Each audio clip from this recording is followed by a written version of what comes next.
Check, check. 1, 2, 3. Do you guys have clear image of me?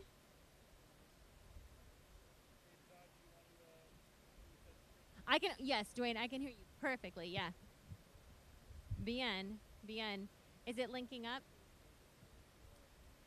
10-4. Okay, thank you. Bye-bye.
Check, check. We are here at the Indian Motorcycle Hauler, home to Jered Bauman, the 2019 AFT Singles Champion. Also, a fun note about Breyer, this week he was actually celebrating his bachelor party. He'll be marrying Shayna Texter in October, so he spent some time golfing. He said he rode motorcycles, he shot guns, every manly man thing that you could possibly think of he got into, including consuming some adult beverages. And he said for that reason he's moving a little slower today than he might usually move, but by tomorrow he should be good to go.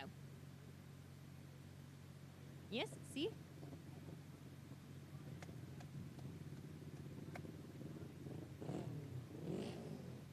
Grab one. Do you want it, like, does this framing work for you guys? Okay. 10-4, thank you. Okay.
Check 1 2, test 1 2. Kristen, can you hear me? Kristen.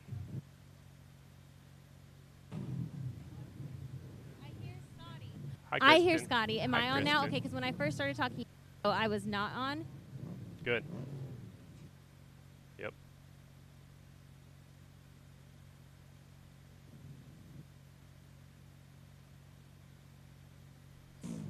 Okay, so I just heard a click. Okay, I'm going to be able to hear when you guys open.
Hey, should I try to be getting Brad over here? Like, how quick are we going to need him once this gets rolling?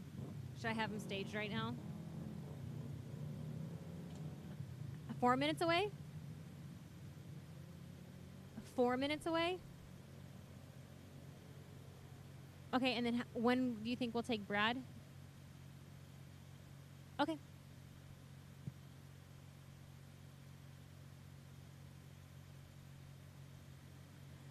Brad got away from me. I need to go get Brad and bring him back. Sorry. I can do my hit from anywhere.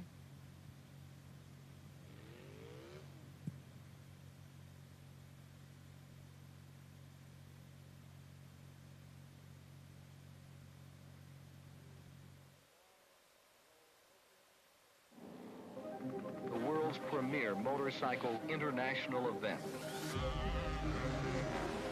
It takes stout lads like them to go for this kind of competition. It draws the who's who of cycling, the finest riders on two wheels competing, followed by thousands of loyal fans. We tear our insides out to win. You can't think, you can't remember what you do or say. There is no thinking. Our hearts beat, but our minds are dead. It's not easy to lean into turns at over 100 miles an hour. Legalized insanity.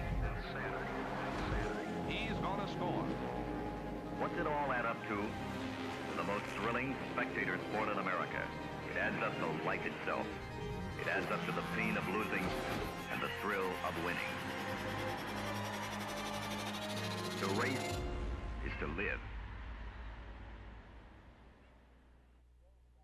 Good evening, everyone. Welcome to the AFT show. I'm Scotty Dubler. We are here in Indianapolis. Today's show is brought to you by Vance Hines, and Vance Hines is located right here in Indy, and we are glad to be back at the Indy Mile. We haven't been here since 2015. It's a beautiful day right now. Today is a test and tune. A little bit later on, we're going to see the Super Twins doing some qualifying rounds 1 and round 2 for tomorrow's racing action. Like I said, it's beautiful out here in Indianapolis. Right now, it's about 79 degrees. I don't see a cloud in the sky from where I'm at. I'm actually located outside turn number 1, and they told me this was a former military building. Now it looks like an office space for the fairgrounds here at Indianapolis. We're at the Indiana State Fairgrounds. It's a mile racetrack here, ladies and gentlemen, and like I said, it's been a long time since we've been here. 2015 was the last time we were here.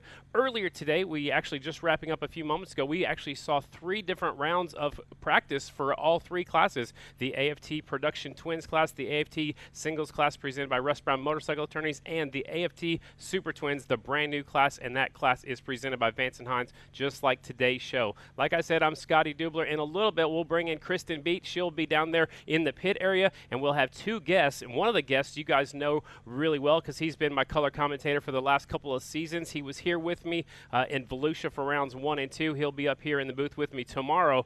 But today, he's down there helping out his Indian teammates. He still is employed by the Indian Motorcycle Company, and he helps out Breyer and Bronson Bauman, the 1 and the 37 bike. So he's down there in the pit area right now. Kristen's going to catch up with him, and then a little bit after that, Oh, yeah, I forgot to mention, Brad won the last time we were here in 2015. So, keep your eyes out on Brad. He'll have some good info to talk to us about a little bit later on when he comes on because he won the last time we were here. And then after that, we will talk to Shayna Texter, and she won here back in the day in the GNC2 class, I believe, and she was on a single back then, so she's on a single here today, and she might just pull out a double victory here this weekend. We'll have to wait and see how it unfolds.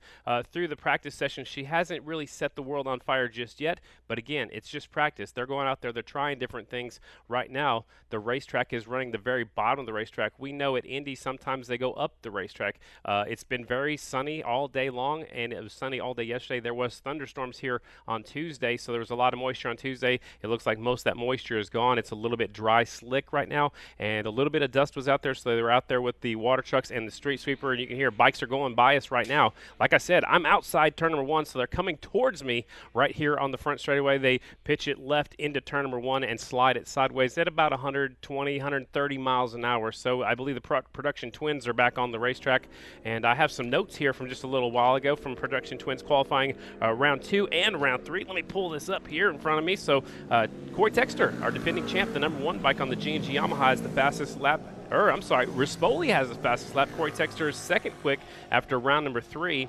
Nick Armstrong is third. Danny Eslick, the 4-time Daytona 200 winner, is fourth. Dylan Bell, who's on an XG 750. I'll get more information on that a little bit later on if we can find out who he's riding for. I made it to the pit area.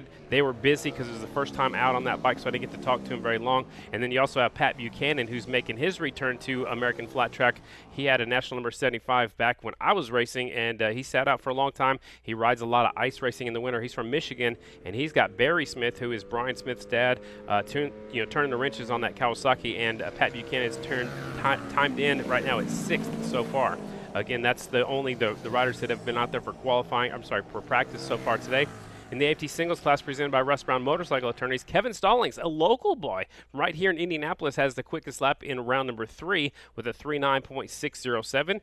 Henry Wiles also on a Honda right there in second with a 39.790. Then you got Andrew Luker on a Yamaha 39.909. So those three are within 0.3 of a second.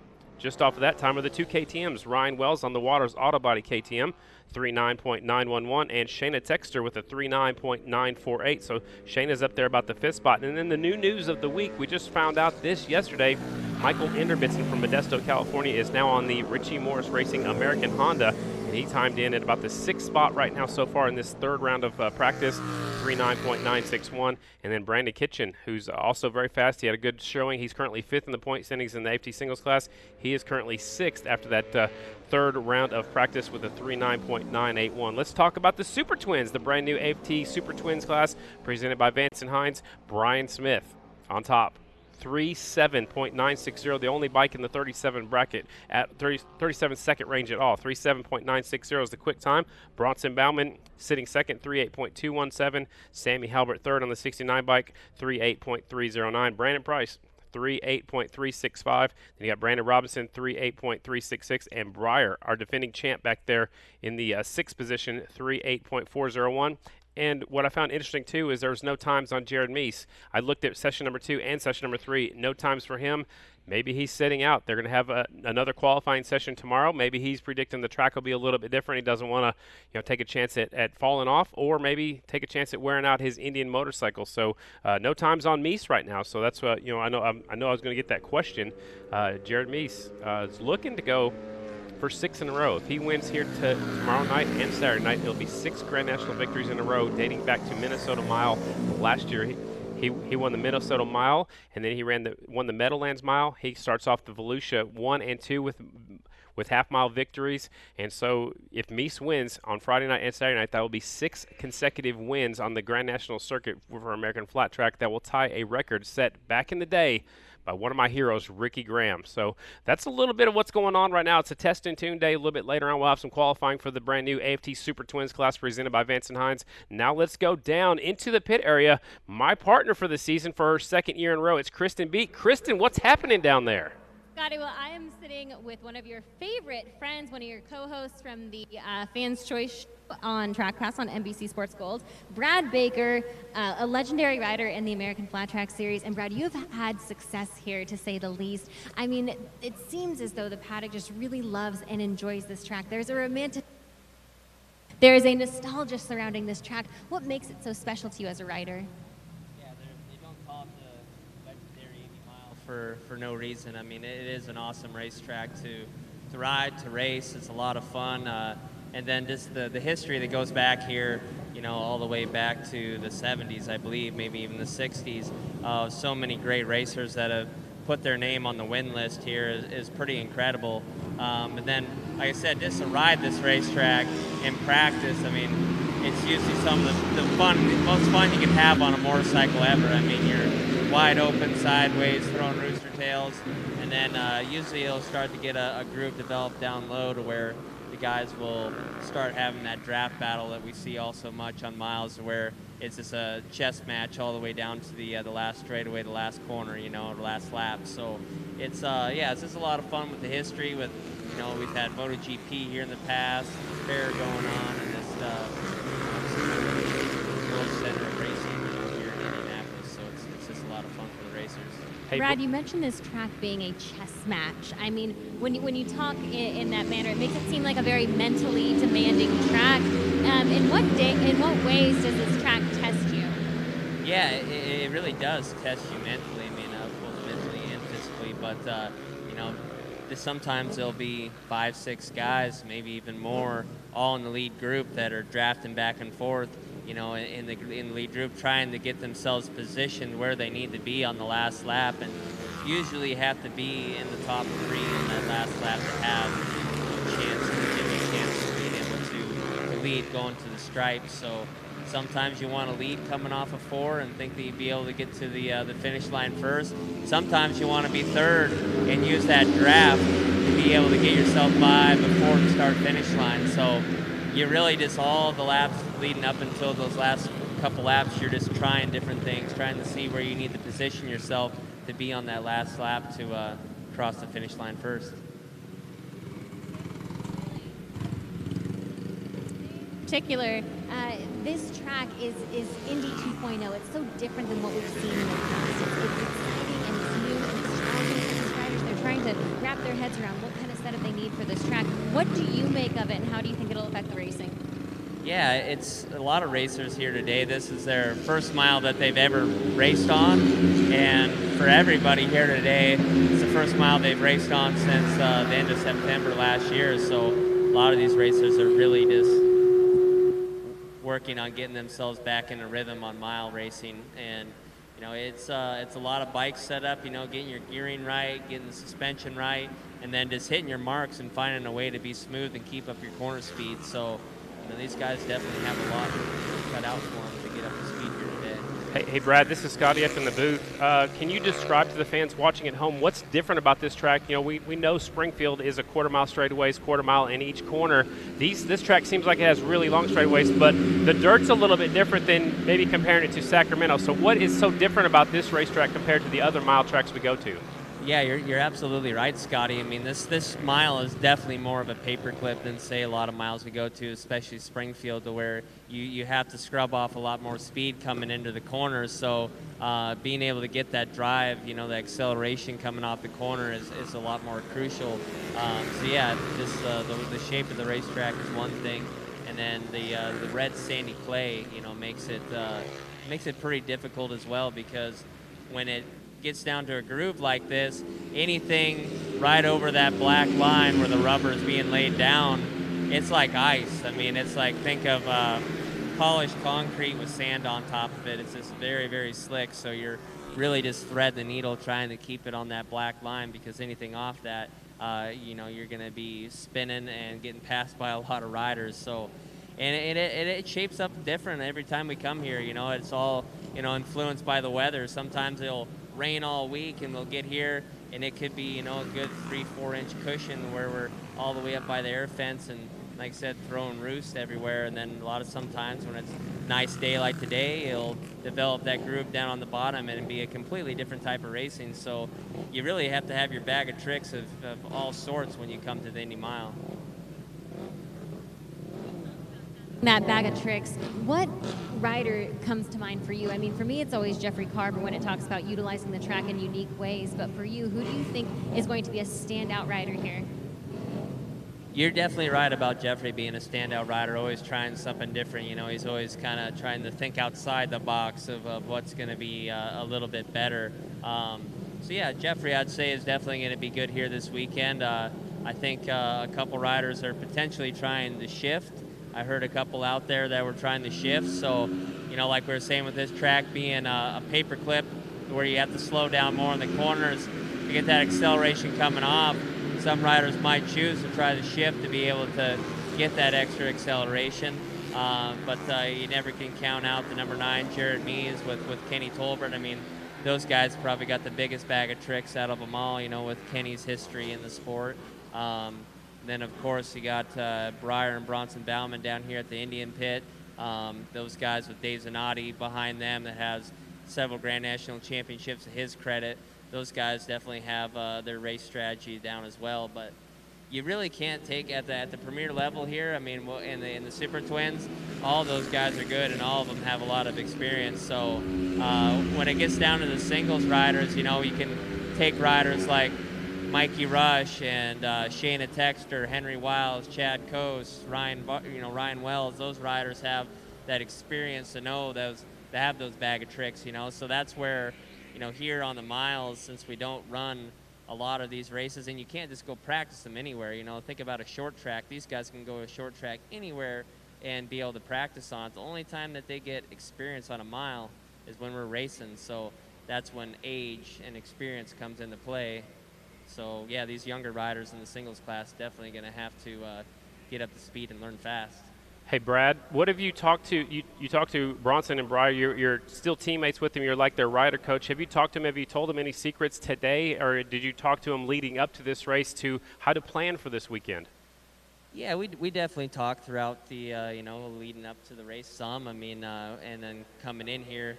But we always come into the race with an open mind. I mean, we all know that the track could shape up in many different ways. So we're just kind of trying to prepare ourselves for whatever's going to happen. And so, yeah, these guys, they're both looking really good here in practice. I mean, it's pretty tricky right now. It's definitely a little bit drier than usual, to where getting into the corner is super hard, because these guys are coming into the corner at 130 miles per hour and having to get that thing slowed down. I'm talking about that little black notch, if you get off of that. So these guys, one thing that they're saying they're struggling with is just getting the bike slowed down and having the rear end pass them up coming into the corner and trying to get their wheels back in line to carry their corner speed. So that is definitely, the hardest thing for them here today is just, getting the bike slowed down and getting their wheels back in line.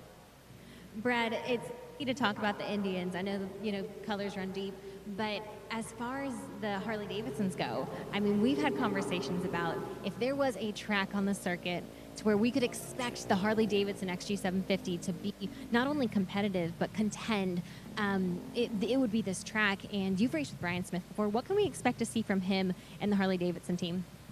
Yeah, you're absolutely right, Chris, in that the XG750Rs came a long way with the Harley-Davidson Vance Hines team, and I was really, looking forward to watching this race to see where they stacked up against Indian, after they've done all their homework and developed things throughout the off season. And Brian Smith, he's been known as a mile master, and when we're talking about that experience, he has probably the most experience out of anybody in the class right now. So I really was thinking that he's going to be up front, and so far, man, his times are awesome. I mean, he has been fast time almost every single time out. So he's definitely back on top of where he needs to be. So we'll see how the track changes throughout the weekend, and hopefully things continue to pan out for him. But with Brian's mile experience and the speed that we've seen out of the XG on the miles in the past, I think they'll be up front this weekend. So, Brad. Sorry, Scotty, I'm stepping on your toes here. That's all right. Free. I can't see you, so I know, I don't know can't see you either. It's so different, but I know you look beautiful up there, so well, proceed, thanks. by all means. So, Brad, I have a question. Jered Meese is pitted right beside those guys that you're working with. I don't see any times for him in round 2 or round number 3. Are they perhaps saving their bike and saving themselves for Friday night and Saturday night? We've all been wondering about that, Scotty.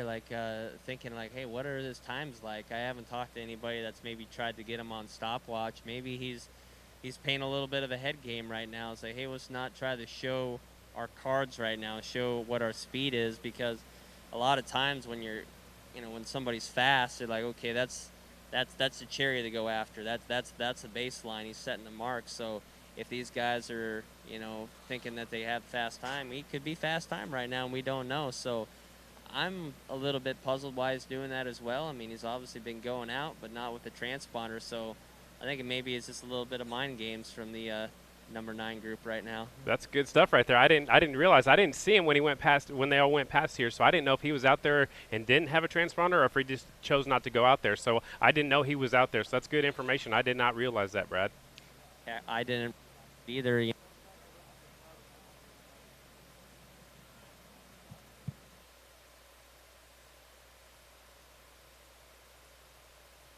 They got plenty of motorcycles. I don't think they're trying to save it. I think try to get out there and get as much experience on the race.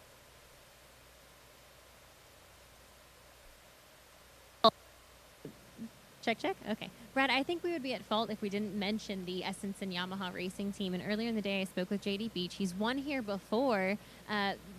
He said 10 years ago, but still, a win here is a win here, and confidence matters. What can we expect from the Yamaha team? I know that throughout seasons prior, they've battled with traction. If they can get the traction figured out on this track, will they be in the mix? Yeah, I definitely think so. I mean, the Essenson team is definitely making some progress down there. I mean, they have been working very, very hard. I mean, not that any other team hasn't been working hard too, but I know, firsthand, some of the team members on that team and what has gone into trying to get that motorcycle better, and they definitely been working on it. And JD Beach, really not too many other riders that work as hard as JD Beach. I mean, he is a workhorse and puts a lot into his training efforts, and just I think he eats, breathes, and sleeps motorcycle racing from sun up to sundown. So yeah, with JD's past experience with winning miles here on a single, I mean, it'll definitely transfer over. It's been this is the first full consecutive year of racing flat track that JD has done ever since he came on the circuit back in, I believe, 09, 2010. So yeah, I really feel like he could run up front if they can get things figured out and get the power to the ground on that SSN. All right, well, Brad, thanks a lot for stopping by. We know you're helping out down there with the Indian team. We're going to let you go, and we'll talk to you later on, maybe later on tonight. If not, we'll see you up here in the booth with me tomorrow. Brad, again, thanks for coming out. Thanks for your knowledge, and, man, you're one fast cookie out there on that racetrack, so thanks for stopping by the AFT show. Awesome. Thank you guys very much. Always.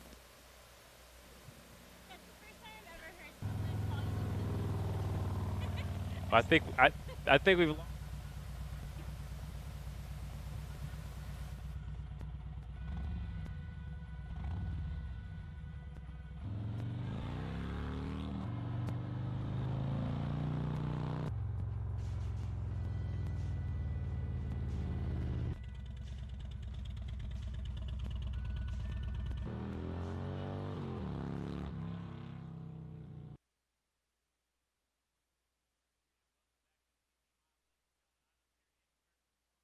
Okay, there we go. Welcome back to the Indy Mile. I'm outside turn number 1, just kind of overseeing the turn number 1, watching them come down the front straightaway here at the legendary Indy Mile. We heard Brad say they raced back here in the 70s. I've got notes here back to 1954 as the first ever Grand National. Joe Leonard won here. They raced in 69, then all through the 70s, 80s, 90s. We've actually had 48 Grand National races here. They skipped 1971 for some reason, and they also skipped a few years back in there for the wars and stuff like that. But it's good to be back here. It'll be National number 49 and number 50 this weekend at the legendary Indy Mile. I was looking at some interesting notes. There was only 2-time first winners here ever in the history of American flat track. Bubba Schobert and Ricky Graham, 2 of my heroes growing up, are 2 first-time winners here at the Indy Mile. Everybody else has won here with experience, so I thought that was good to know. And kind of listen to what Brad said. You've got to have mile experience, and it takes experience to come out here and win the Indy Mile. Scotty Parker, the all-time winningest rider here at this racetrack with 8 victories at the Indy Mile. Ricky Graham won here 5 times. Chris Carr won here 4 times. Hank Scott 4 times. 3 times Bubba Schobert, and 3 times Jay Springsteen. Kenny Coolbeth, who's here now as a team owner and a rider coach, he won here twice. Brian Smith has won here twice. He's looking for his 3rd. Terry Poovey won here twice, and Mike Kidd won here twice. Everybody else one and done, except in the premier class. I do have to point out JD Beach won here in the other class. If it was a support class, it might have been GNC2. It could have been a singles class. JD Beach won here in 08 and 09. It looks like, actually, I'm sorry, let me back that up. 2009 and 2010. Shayna Texter, which we're going to have on here in just a little bit, she won here in 2013. Another rider who goes good here is Jered VandeKooi. He was on a borrowed motorcycle. He won on a single as 2014. I believe that was Floyd Tapp's motorcycle, and he won here. So he's racing now in the premier class on the factory Harley-Davidson Vance Hines bike. And Nick Armstrong, who is in the AFT Production Twins class, he won here in the GNC2 class back in 2015. Back then he was on a Gokin Suzuki, a TL1000 Suzuki, and he won here. He was third fast qualifier earlier in the day, came out with the victory in the main event, and that was one of his favorite races. I had him on the AFT show last week actually talking about this particular track. So like we've said, it's a little bit different, longer straightaways, tighter corners. Right now there's a great big groove down there on the bottom of the racetrack. They've painted some stripes around the middle of the groove right now, just like they did at Volusia for rounds number 2 actually, to try to get the riders to scoot up a little bit. Tomorrow night when the sun goes down, we might see riders go up the racetrack even higher into the loose stuff. Maybe up there against the hay bales. But coming up here in just a second, we'll talk to the winningest AFT singles riders in history, and it's a she. Shayna Texter coming up next.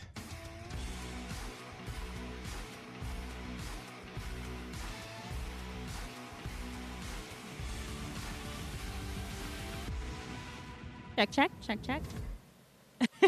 Shayna, I'm so excited to have you down here. We spoke not even an hour ago kind of about how this track is changing and how it's evolving. It's almost reminiscent of the Sacramento Mile, and obviously that's some place where you've won before, where you won last year. What does that do for your confidence?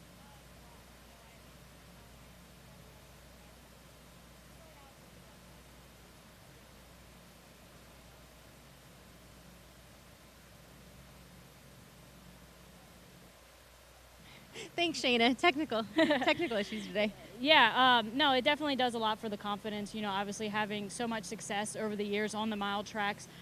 For me, just kind of being patient a little bit today. The track started out super slippery. It was like ice out there, and just letting the track kind of come to us as a team, and as a rider, I kind of know what I prefer, and we're getting better each session and trying some new stuff for tomorrow.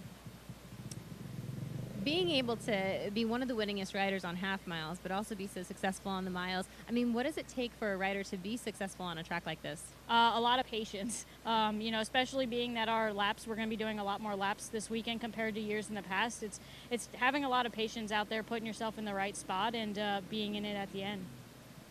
Shayna, it's something that I've always found very interesting about you is the fact that no matter what race you're in, you can pull the positives from it. And at Volusia, night 1, what positives were you able to pull from a performance like that? My starts were really good night 1 when I was up on the groove, and you know, just knowing that my lap times were consistent and good was positives for me. I knew if I qualified well in the day and got up front, I could try and stay up front. You know, unfortunately, it didn't go quite that well on night 2 as I anticipated. I had terrible starts in the semi that put me back on the 3rd row, but I was comfortable being there for the main event.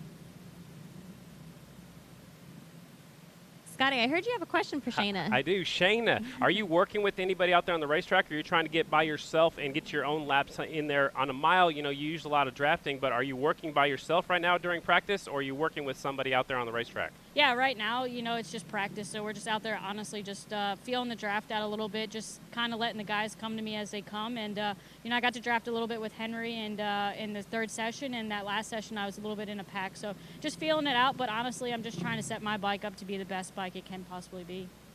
Shayna, earlier in the day, I had asked you, you know, how you decide your draft partners, and you had said you really enjoy working with Mikey Rush as a draft partner. Why is that? I think, you know, we just have a lot of respect for each other, and Mikey's one of the older guys in the class like myself, so he's got that experience.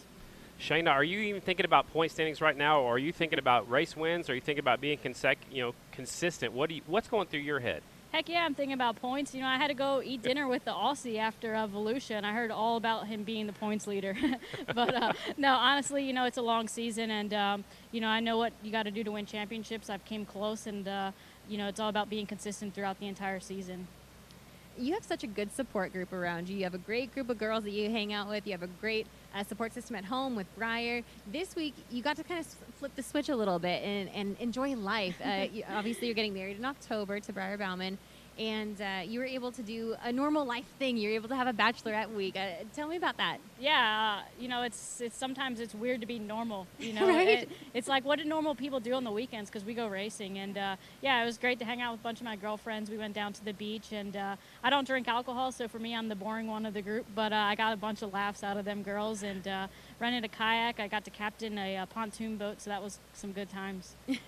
We may not get to check in with Breyer, but did you hear anything about his bachelor party? Because I heard some things, and I know your brother Corey was there. I saw some things on Instagram. I saw a golf cart. Yeah. Breyer's definitely more the reckless one of the two, and he definitely had a good time with his friends. And Jake Johnson might have been behind the wheel a little bit of a golf cart, and it might have turned upside down. You guys have to follow that one on Instagram. So, Shayna, we talked to Brad just a few moments ago about his win here in 2015. Do you even remember winning here back when you did? Man, it feels like forever ago. I almost forgot that I won here, but no, honestly, I remember that I won the race, was super excited, and ran over my brother's laptop leaving the pit area. I was so excited to get home, so lost all my winnings as soon as I won them. That's crazy. So how can you compare this racetrack to other mile racetracks that we go to? Honestly, right now, I think it's super similar to Sacramento and even a little bit like Kentucky. It's super hard base. They got it packed down really hard, and it's got a little bit of a narrow groove on it right now. We're hoping to widen that up as the date goes on, and yeah, we're hoping it comes to us. But right now, it's a challenging racetrack with it being so narrow. Are you going to go back-to-back wins? I've got you predicted already to win Friday and Saturday. Are you gonna hold that up for me? I mean, come on. No pressure. But Breyer kind of said the same thing coming into this. He said, "Man, I want you to win this one." So it'd be a long car ride home if I fail. Kristen has brought up the fact that you're on the same motorcycle, the same team, everything's the same from last year. How important is that to you, especially when you come to a mile racetrack, when you know you have to be on point the entire day long? Yeah, it's huge. Honestly, we started the day with setups from last year at Sacramento, and that's the first time we've actually gotten to do that. So it's super encouraging, and it's definitely a confidence booster. Well, Shayna, thanks so much for coming down here and hanging out with us. We appreciate you, and we are definitely looking forward to see how the Red Bull KTM does tomorrow in the racing. So thanks so much for hanging out with us. Scott, I'm going to toss it back up to you. Well, thanks a lot, Kristen. Thanks to our guests, Shayna Texter and Brad the Bullet Breaker. That was Kristen B. I'm Scotty Dubler. That's going to be it for the AFT show. Coming up in a little bit, we're going to see some more on-track activity right here at the legendary Indy Mile. Thanks again to our sponsors, Vance and Hines. And without them, we couldn't have this show here tonight. So thanks for all you folks for tuning in. We'll take a quick break. When we come back, we'll have some action on the racetrack right here in Indianapolis. Check out the new VO2 air intakes from Vance & Hines. Billet Venturis help increase the flow of incoming air to boost performance. Industry-leading rechargeable filters help contribute to long-lasting performance. VO2 air intakes install in minutes, making it one of the easiest performance upgrades you can do to your ride. Start your championship season the same way we do at Vance & Hines. Take a deep breath. From the maker of your favorite IPAs comes a Voodoo Ranger unlike any you've seen before. And it tastes like freedom. Cometic Gasket is the official gasket of American Flat Track. For decades, American Flat Track twins and singles champions have depended on Cometic to seal their engines. Cometic gaskets are the professional standard for racers who demand the very best. For more information, log on to Cometic.com. Cometic Gasket, sealing championships since 1989. Cycle Gear is a proud partner and official retailer of American Flat Track. You'll find the latest and greatest gear from the brands you love while getting professional service and advice from local gear experts at every Cycle Gear store.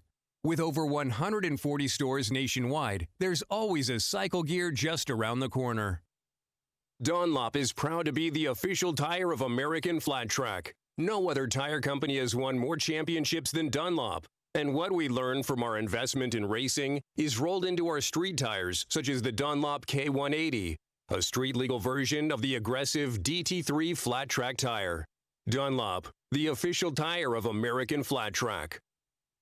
Tired of replacing your battery every year? It's time to buy the world's best lithium battery, the Pulse IPT, with up to 1,200 cranking amps and unmatched reliability. There's no better battery for your bike. Visit Full Spectrum Power in the paddock today or on Instagram, Facebook, and the web. Start something. Power everything. Explore the full 2020 Indian motorcycle lineup, including the all-new Challenger, the ultimate American V-twin bagger. For more info and to schedule a demo ride, visit IndianMotorcycle.com. Always wear a helmet. Never drink and drive. We're going racing here in Black Hills. The Rapid City Half Mile is probably one of the best prepped half miles on the circuit. Multi-line racing, you carry a lot of momentum in the corners. The track's usually pretty dang smooth. It's definitely a place that we look forward to going to when we go out for the Sturgis Bike Rally. This year at Black Hills, it was a little different for me than the last 2 years. Mies has caught this group. Look, no, Mies goes down. Wow. About halfway to go, I was going into the corner. I had a problem and fell down, and it was a big chaotic wreck. Fisher decides to go into the air fence to dodge Jered Mies. Pearson has nowhere to go. Ooh. Fortunately, I got so very lucky that Davis avoided me and also Robbie Pearson. Really get an idea of how quickly all this unfolds. Yeah, I was scared. I mean, I think as I was going down, I was bummed and mad because I just made some points up on Breyer at Buffalo Chip, and here I am losing them. But honestly, after seeing the race and the way I was missed, it was I was more thankful than anything. And fortunately, none of us got any serious injuries that are keeping us out of the Sacramento Mile. Just a couple bike tear-ups for them guys. Championship might go between one of these two. Battling Breyer it's like battling another opponent. I mean, he's definitely matured a lot from last year to this year. He's got a great team behind him. He's hitting his marks, and he's able to bounce back when he's got a problem. So he's showing that he's putting in the effort and the work and signs of being a champion. In 2018, I really felt like I had the main control of the race. He's gonna go for it! No! Mies holds on and wins the Sacramento Mile! I was really happy to be able to win the Sacramento Mile. It was my very first one. It was a good one to win. This year, I've got 3 wins so far. It's definitely not where I was this time last year, but the way the season's been going, it's been up and down for both Breyer and I. Anybody that knows me knows I'm not giving up, and I'm gonna fight this thing to the end.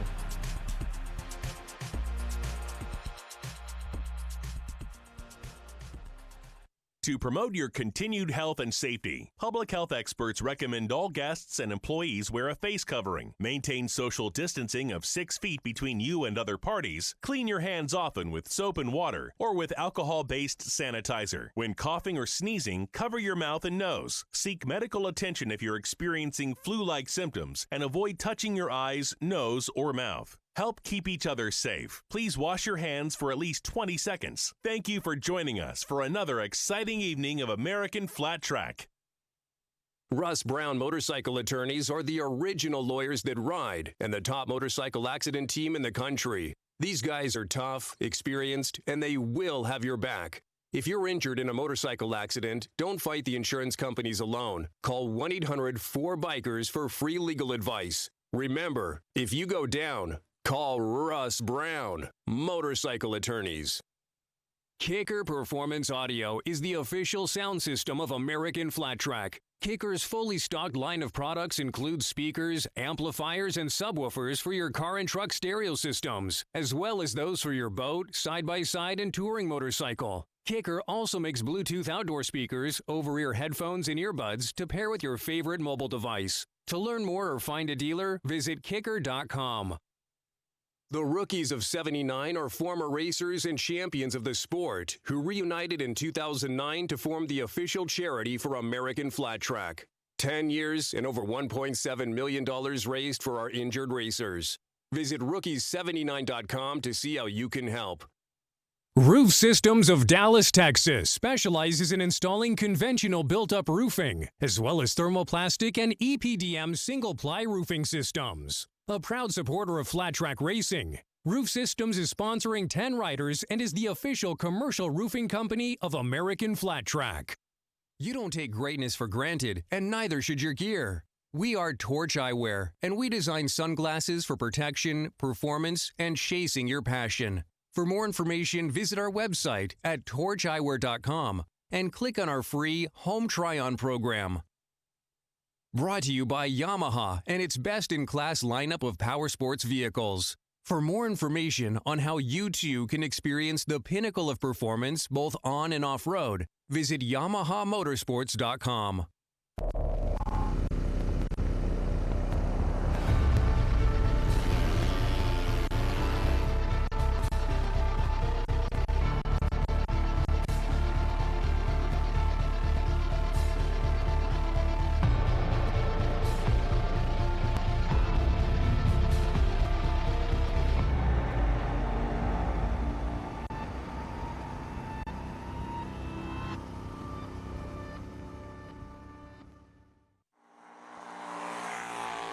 The ones who never stop.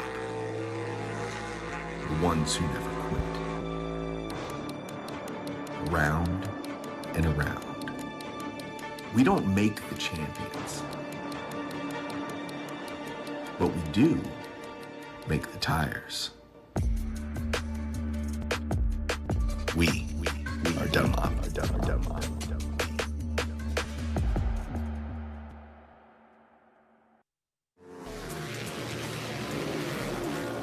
Springfield Mile is the Indy 500 of flat track. The highest speeds we reach on the track, 130 mile an hour, into the corner sideways. We're drafting back and forth, elbow to elbow. It's the biggest, fastest track on the circuit. Racing miles is my favorite thing. It's what I dream about at night sometimes. The draft, the strategy, the outsmarting the other guy, that's what really does it for me. You're just thinking, what are you gonna do coming off turn 4 with 100 feet to go? You want to be third, you want to be second, you want to be leading it. You got to make your mind up at 130 in a couple seconds. It's intense. It makes me scared to watch sometimes, but I'm cool doing it. Here we are, Springfield Mile, turn 4. It's kind of where you can make or break your whole day, your whole race. It all depends on staying on the groove, typically, the last lap, going to the checker flag. You got a very short window to get a run, get a good draft, but basically this can make or break your whole day. Right to the line, at the stripe, it's going to be Smith. 2018 Springfield Mile. That race was the typical chess match, back and forth between myself and Jered Mees most of the time. But I just set Jered up just right, coming off turn 4, and got just the right slingshot and went on by him. Won by about that much.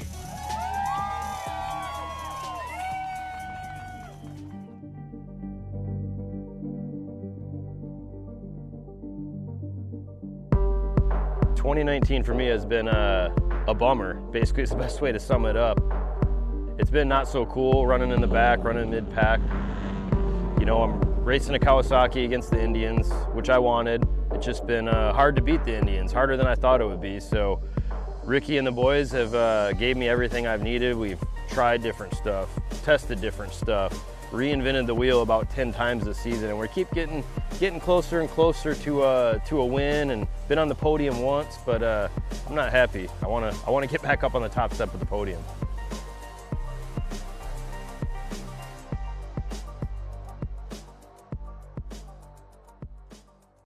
SuperGen Products is a premier supplier of Champion power equipment. Champion has years of experience providing dependable and durable power products designed and engineered in the U.S. For home, work, or play, Champion products are the standard of performance excellence. Learn more at www.supergenproducts.com.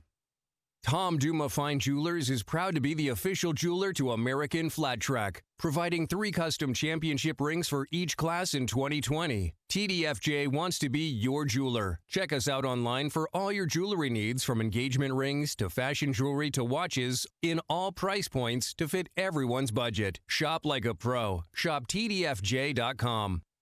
SBS is your single source for brake parts and components, from pads to rotors, shoes, and other important parts, covering motorcycles, scooters, motocross bikes, ATVs, and UTVs. We create the power to stop you so you can go ahead. Find the right parts for your bike at www.sbs.dk. Over 40 years ago, Russ Brown set out on a mission to help injured riders. We fight for the rights of riders every day, because we are riders, and we know what you're going through. If you're injured in a motorcycle accident, don't fight the insurance companies with just any lawyer. Call 1-800-4BIKERS. These guys will have your back. If you go down, call Russ Brown. Motorcycle attorney!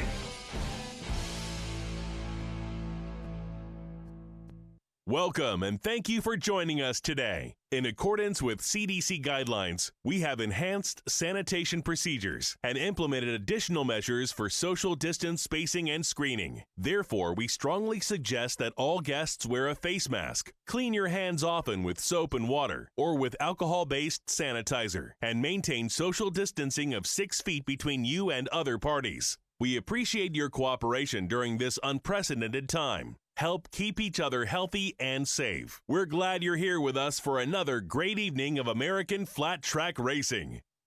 Over 40 years ago, Russ Brown set out on a mission to help injured riders.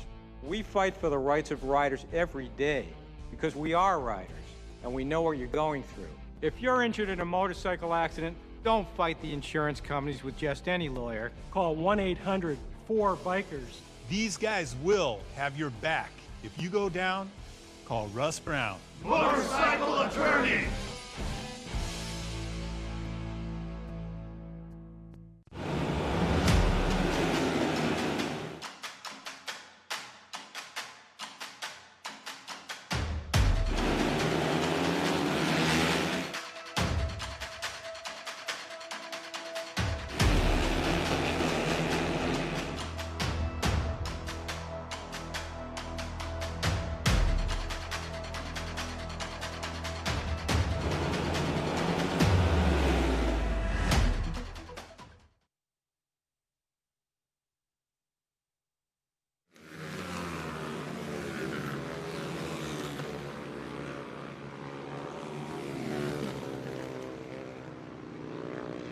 We're back at the Indy Mile, ladies and gentlemen. We had a little red flag in the program. It's AFT Singles. The rider that was down was the 133. They've taken him back to the pit area right now. That's all the information I have on the racetrack. The AFT Singles, the 211 is out front. That's Trevor Bruner.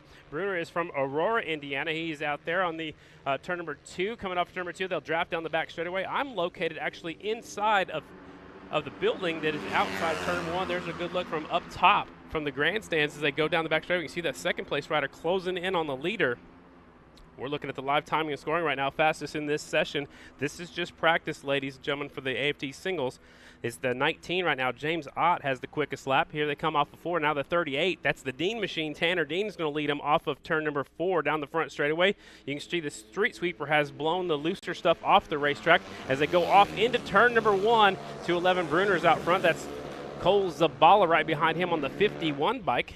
Couldn't see who was actually right behind them. They'll come off turn number 2 down the long back straightaway. Again, very long straightaways out here at the Indy Mile.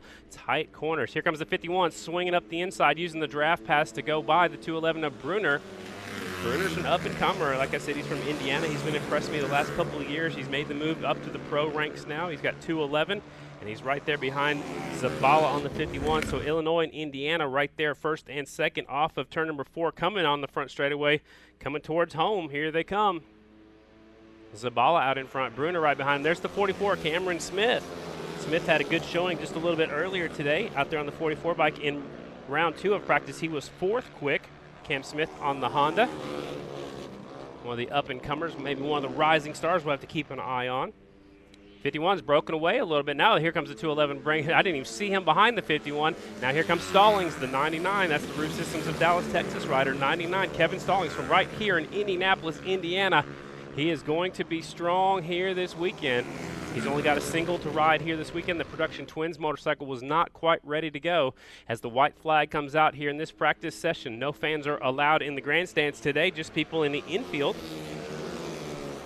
So the 211 Bruner pokes the Honda back out in front of Zabala on the 51. Here comes the third place rider closing up the gap coming off of turn number 2. That's the 11. Andrew Luker comes out of nowhere.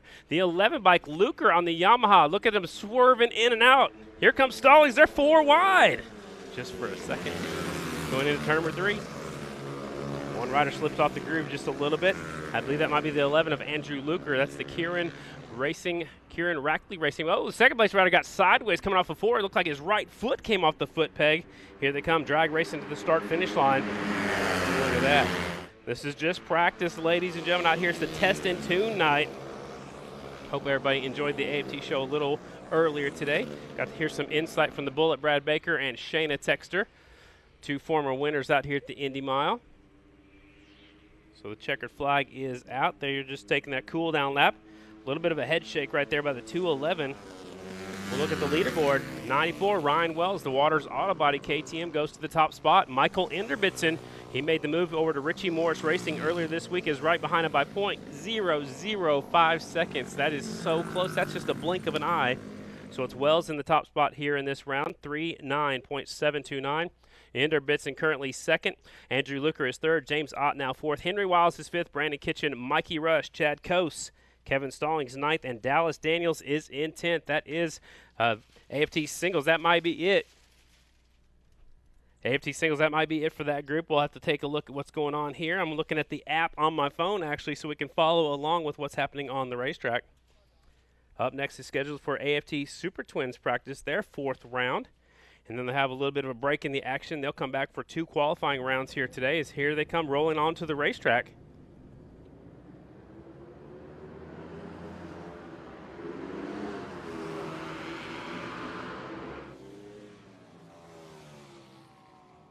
All right, the Super Twins are on the racetrack. They get rolling. They'll take a little bit to get up to speed. We see Brian Smith usually starts at the back of the pack.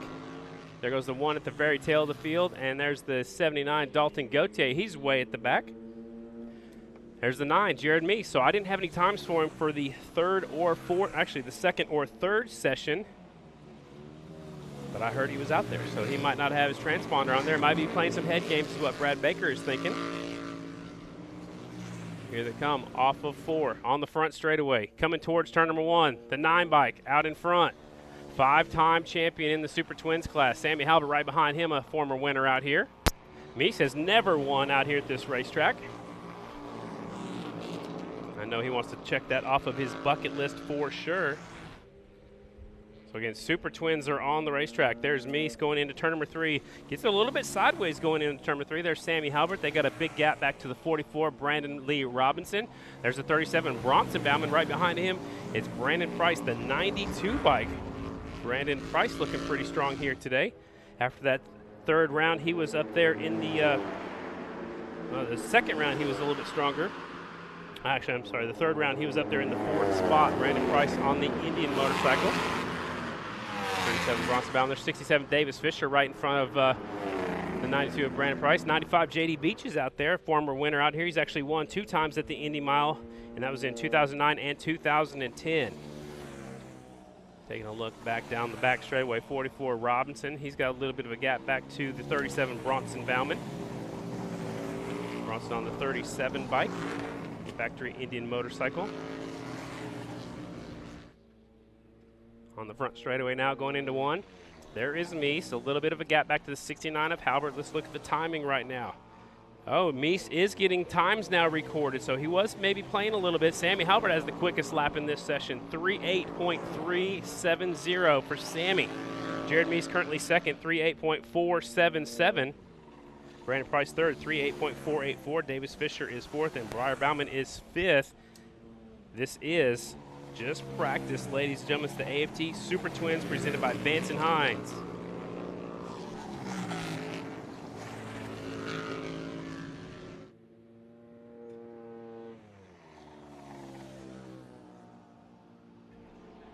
Checking it out. Here they come down the front straightaway. Going into turn 1, that was a good look at the field as they come by. Looks like the white flag is out from Big P, the flag man. Looks like the entire field has picked up the white flag now. Last lap of this group. Jered Meese is in turn number 3. Here comes the 69 slamming Sammy Halbert.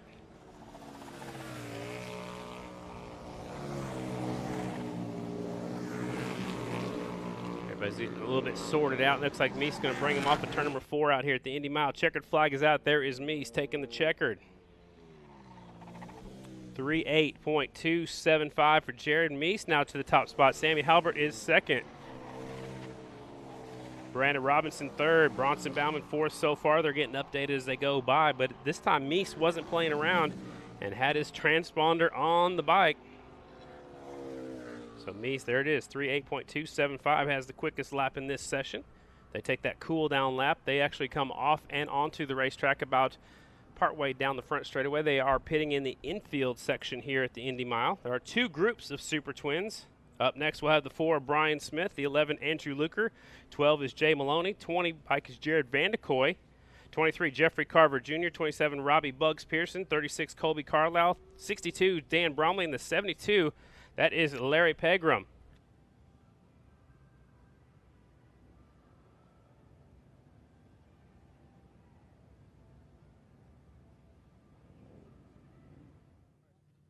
So that is it for that group. We have one more group here in the Super Twins. We'll take a look at the app and see what's happening, what's coming up next. We have one more group. We'll have a little bit of an intermission track prep, and then we have a Royal Enfield track evaluation laps coming up a little bit later on. Royal Enfield trying to make their way into American Flat Track. So group number 2 coming out, Super Twins presented by Vance Hines. Here they come.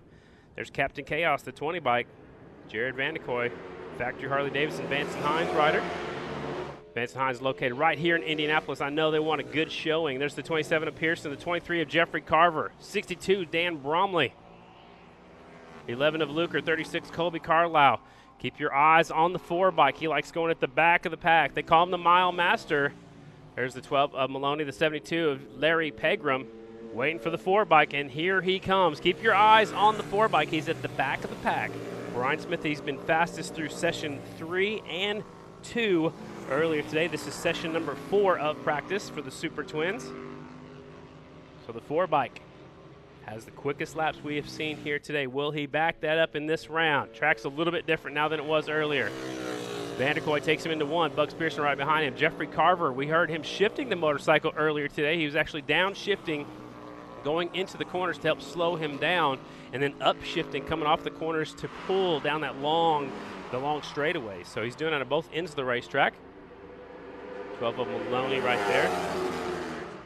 We also might have a little bit of a test session going on for some different kind of tinted shields, tinted visors, and some more stuff like that coming up a little bit later on. Our friends with Arai Helmets. I talked to Jeff down there with Arai. He's going to tell me what was going to happen. So we'll do that while the sun is starting to set. So we got a lot still happening out here tonight. We'll see the Royal Enfield out here in just a little bit. We'll see the water truck, I'm sure, in just a second. And then we'll see some more action out here. The Super Twins will have 2 qualifying sessions out here this evening at the Indy Mile. See if Brian Smith gets up to speed. There he goes by me in turn number 1. He's at the back of the pack. Check out the live time. It takes just a second to update here in front of us. And he's up to the 13th spot, so he's not gaining anything just yet.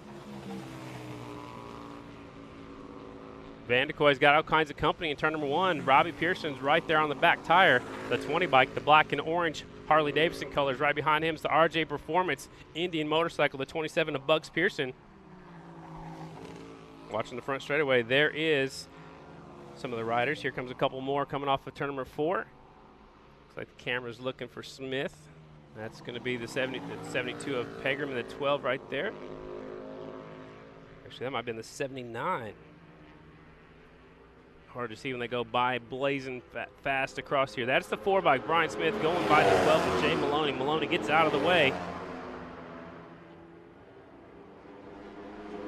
Maloney off the pace a little bit. We're looking for the 4. We want to see Brian Smith, see what he's doing. Here they come. White flag is out, last lap of this session. Super Twins. Here's Smith going into turn number 1 on the 4 bike. There's a look at Dan Bromley down the 62, down the back straightaway, the 11 of Andrew Luker. Luker's always easy to find out there. He's got the checkered flag at the bottom of his pant legs on his leathers. I love that. He's so easy to find every time you can see him. Checkered flag's out there. There's VandeKooi and Bugs Pearson. VandeKooi and Pearson across the line. They go 3rd and 4th here in this session. So they were working together possibly. VandeKooi with a 3.8.298. Bugs Pearson 3.8.319 as they're on their cool down lap right now. So they're slowing down a little bit. You see a little waggle because he's not up to full speed and he's not sitting in the normal position probably too. So that's why he's wiggling a little bit. No harm, no foul there. And there goes Brian Smith, just blasted past me here in turn number 1. That's going to be it for the Super Twins. Brian Smith this time is 9th quick. So he might not be showing his cards. Like Meese wasn't showing his cards earlier. Brian Smith either was trying something or just wasn't quite showing everybody what he's got. Again, that was just practice, not qualifying. So here in this this is the fourth session. Jered Meese has the quick time, 3:8.275. Brandon Price is second, 3:8.286. VandeKooi is third. Bugs Pearson fourth. Briar Bauman, our defending champ. The one bike back there in fifth. Sammy Halbert, Davis Fisher, Brandon Robinson, Brian Smith, and Bronson Bauman. They'll take the Super Twins back to the pit area. Up next on the order of events, let's take a look at it. We'll refresh the app. You guys can watch this on your phones, on your tablets. Looks like we have an intermission scheduled up next. We'll have the Super Twins tech inspection with the Royal Enfield track evaluation laps. I know they put some water on the racetrack. Production Twins practice number 5. AFT singles practice 5. Some track prep, and then I think we're going to do 2 rounds of qualifying for the Super Twins. We've got a lot of action out here tonight yet to come.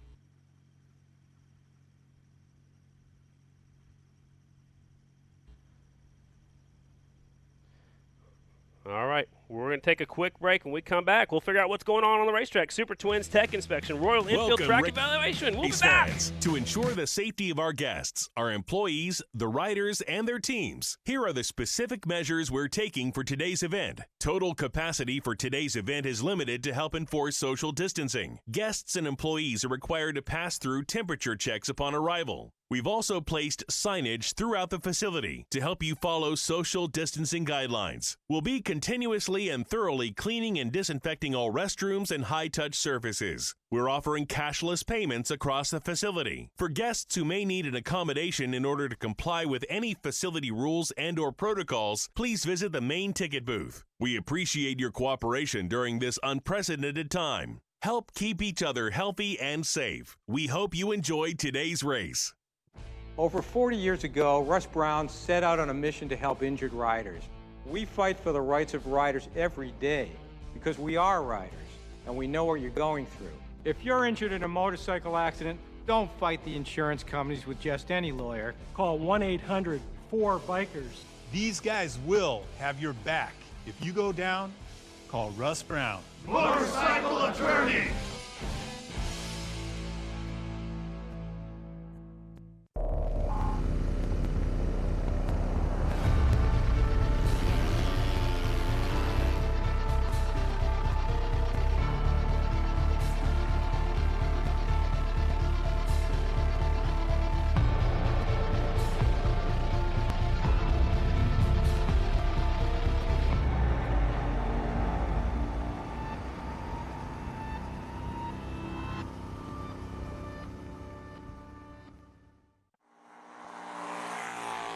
The ones who never stop.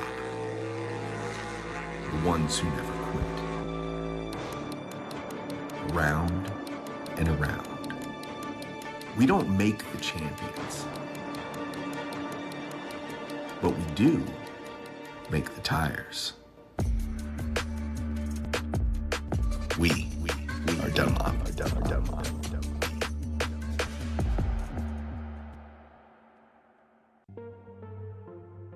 Vance and Hines have been around since 1979, and actually Byron Hines and Terry Vance started racing in the mid-70s, and they have been winning for over 40 years on 2 wheels, literally. They built the company on racing, and the products today are all about racing heritage. We make performance exhausts for just about every motorcycle brand on the planet. BMW motorcycles, Honda motorcycles, and of course Harley-Davidson motorcycles. We also make some great electronic fuel management products, and we make them right here in Southern California. So Vance and Hines is known for really high quality. Terry and Byron built into the DNA of this organization a really fully integrated mentality where we make all of the components of the products from the ground up. We buy pipe right here in Southern California, we cut it, we bend it, we weld it, and we put it together into some of the best performance exhausts on the planet. And we do the same thing with electronics products. We're making the circuit boards right here in Southern California. We're putting all that product together with the highest quality standards so that it has an incredible impact on the rider and the experience they want to get out of their motorcycle.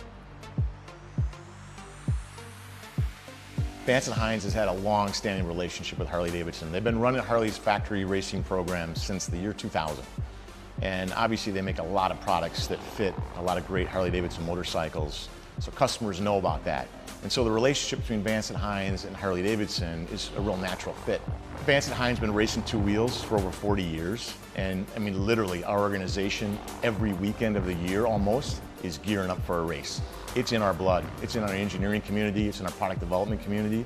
We're coming to work every day, and we actually joke because it's not like coming to work, right? We're coming to help our teams win and then take those products and make them applicable to market so riders around the country can enjoy them. You know, Vance Hines is really excited about being part of this AFT show. I mean, it's got a great fan base, it's got a growing fan base, and if you haven't been to a race recently, I highly recommend you get to one because it is some of the best entertainment in motorsports racing there is.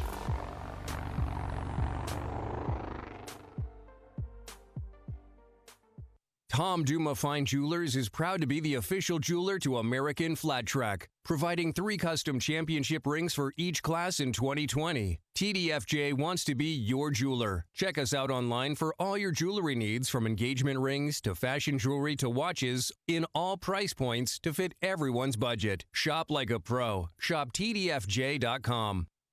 Sideburn is the world's finest Go Fast, Turn Left magazine. It is available to buy at AFT's trackside merchandise booths and is the official magazine of American Flat Track. For more information, visit sideburnmagazine.com. Stay Sick is the only bike for future rippers. Our bikes provide kids as young as 3 years old the opportunity to ride sooner. Learn more on our website, staysc.com. Roof Systems of Dallas, Texas specializes in installing conventional built-up roofing, as well as thermoplastic and EPDM single-ply roofing systems. A proud supporter of flat track racing, Roof Systems is sponsoring 10 riders and is the official commercial roofing company of American Flat Track. The rookies of '79 are former racers and champions of the sport who reunited in 2009 to form the official charity for American Flat Track. 10 years and over $1.7 million raised for our injured racers. Visit rookies79.com to see how you can help. Race fans, VP Racing Fuels offers a full line of power sports fuels, lubricants, coolants, and appearance products for track and street. From pro racers to weekend warriors, we help riders make more power. Ask your local power sports dealer. Brought to you by Yamaha and its best-in-class lineup of power sports vehicles. For more information on how you too can experience the pinnacle of performance both on and off-road, visit YamahaMotorsports.com. Hey guys, Jered VandeKooi, 21 years old, riding for the factory Harley-Davidson Vance Hines team.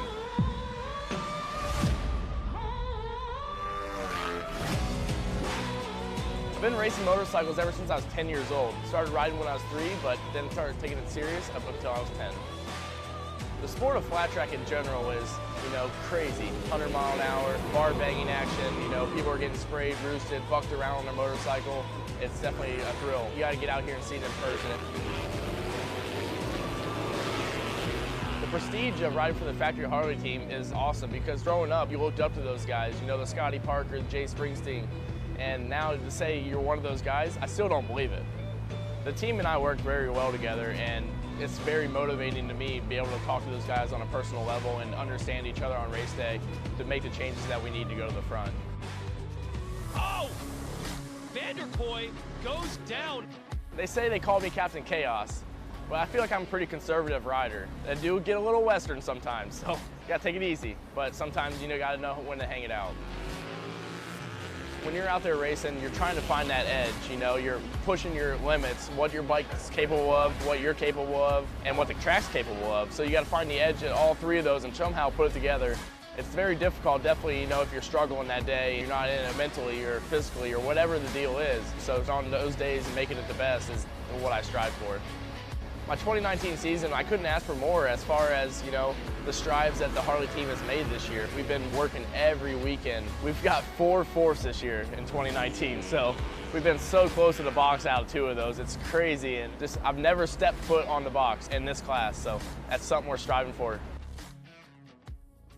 The Vance Hines brand has always been about enhancing the exhilaration of your motorcycle ride. It started over 40 years ago in California. Terry Vance always wanted to go faster, and Byron Hines knew how to make it happen.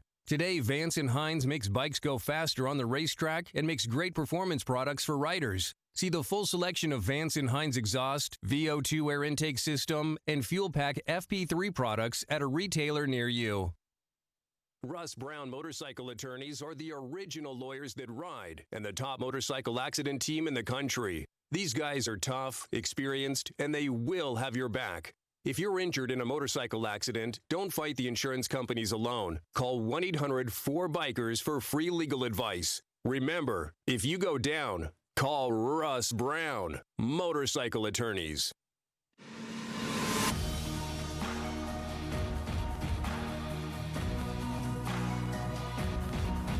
Inside every Yamaha lives the heart and soul of a competitor.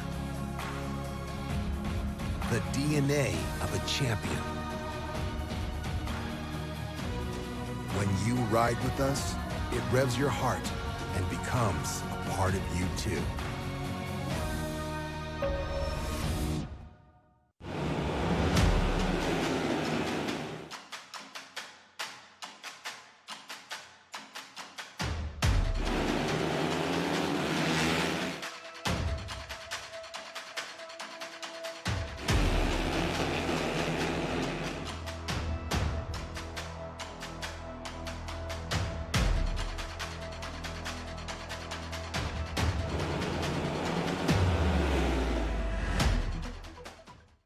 Bronson Bauman can see the checkered flag. He's got it. First ever win in American Flat Track. My goal was making mains, and now all of a sudden, you know, I'm not happy unless I'm on the podium. Really, the podiums don't even feel as good after I got my first win. The podiums taste good, but it's not that sweet taste of victory. I can't believe I just won my first national. Man, it feels good. I believe the last race I was outside the top 5 was at the Red Mile. So to be consistently in the top 5, you know, I think that's turned some heads, and I think people are starting to like me or something now, but I feel really good with the team and how I've been riding, and you know, I really think I've proved that, hey, I deserve this spot just as well as anyone. We're looking at a Bauman Brothers 1-2 in their adopted home state. It's over, and the Bauman Brothers do it. They sweep it here at Williams Grove. That was a wild one, you know. I didn't do so good in the semi. I started second row from the main event. I was running inside the top 10 as 6th or so, and we had a red flag come out, and you know, I got an awesome start. I started running second, third, passed into second for Briar and I to get our first 1-2 finish together at the top of our game. So that may have been something that really opened Indian's eyes that, you know, these are who we want for next year. I've been in this class, in the twins class, for now, this is my 4th year, and I haven't had the results. I've lost faith in myself that if I wasn't a good enough rider, just if I can really compete at this level. And you know, it's all back now, and I don't have those thoughts anymore. It's, all right, I'm running, you know, towards the front of these races at every weekend. I mean, I just podiumed Springfield Mile, so coming into this race where I took second last year behind my brother, the only exception is to beat him and win the race this year for me.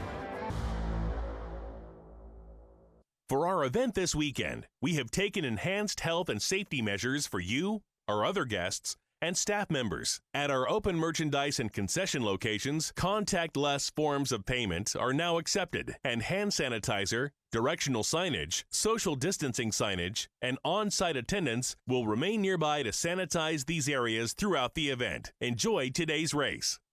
Founded in 1972 by Lino Dionisi, true to its mission of advocating and delivering safety in dynamic sports, the company designs advanced protective head-to-toe gear for motorcycling, winter sports, and mountain biking. Dionisi products represent the technology frontier in the field of protection for dynamic sports and are used by the world's top athletes, including J.D. Beach and the entire Estenson racing team. Drag Specialties welcomes race fans. At Drag Specialties, our commitment to riding is a way of life. That's why we want to remind you that when you're ready to tackle maintenance or add performance and style to your ride, make your first stop a local dealer who stocks products from Drag Specialties. Drag Specialties. Enjoy the races. Falcon Tire is proud to be the official light truck tire of American Flat Track. Choosing the right tire for your truck or SUV is critical, and Falcon has you covered, offering highway terrains to all-terrains through torture-tested mud terrains. For more information on Falcon's full line of Wild Peak products, please visit us at falcontire.com. Since 1974, Fox Racing has been the global leader in motocross gear and apparel. Fox outfits the world's best competitive athletes in the MX space and has you covered from the track to the trail with products that combine innovation and style, rooted in the brand's original competitive motocross spirit. Visit your local Fox dealer or foxracing.com for more info. SBS is your single source for brake parts and components, from pads to rotors, shoes, and other important parts, covering motorcycles, scooters, motocross bikes, ATVs, and UTVs. We create the power to stop you so you can go ahead. Find the right parts for your bike at www.sbs.dk.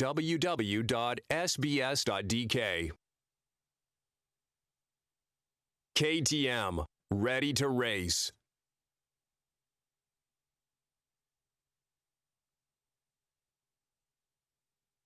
Roof Systems of Dallas, Texas specializes in installing conventional built-up roofing, as well as thermoplastic and EPDM single-ply roofing systems. A proud supporter of flat track racing, Roof Systems is sponsoring 10 riders and is the official commercial roofing company of American Flat Track.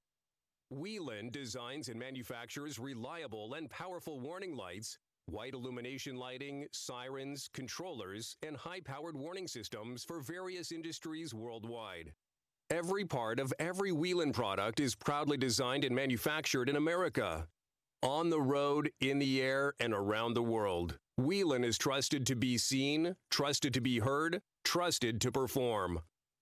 Over 40 years ago, Russ Brown set out on a mission to help injured riders.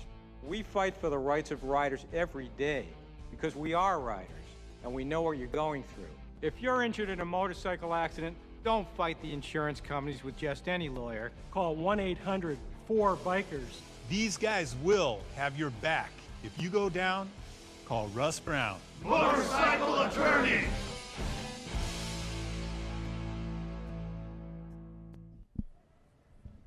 And welcome back to the Indy Mile, ladies and gentlemen. So the sun is starting to set off outside turn number 3 and turn number 4.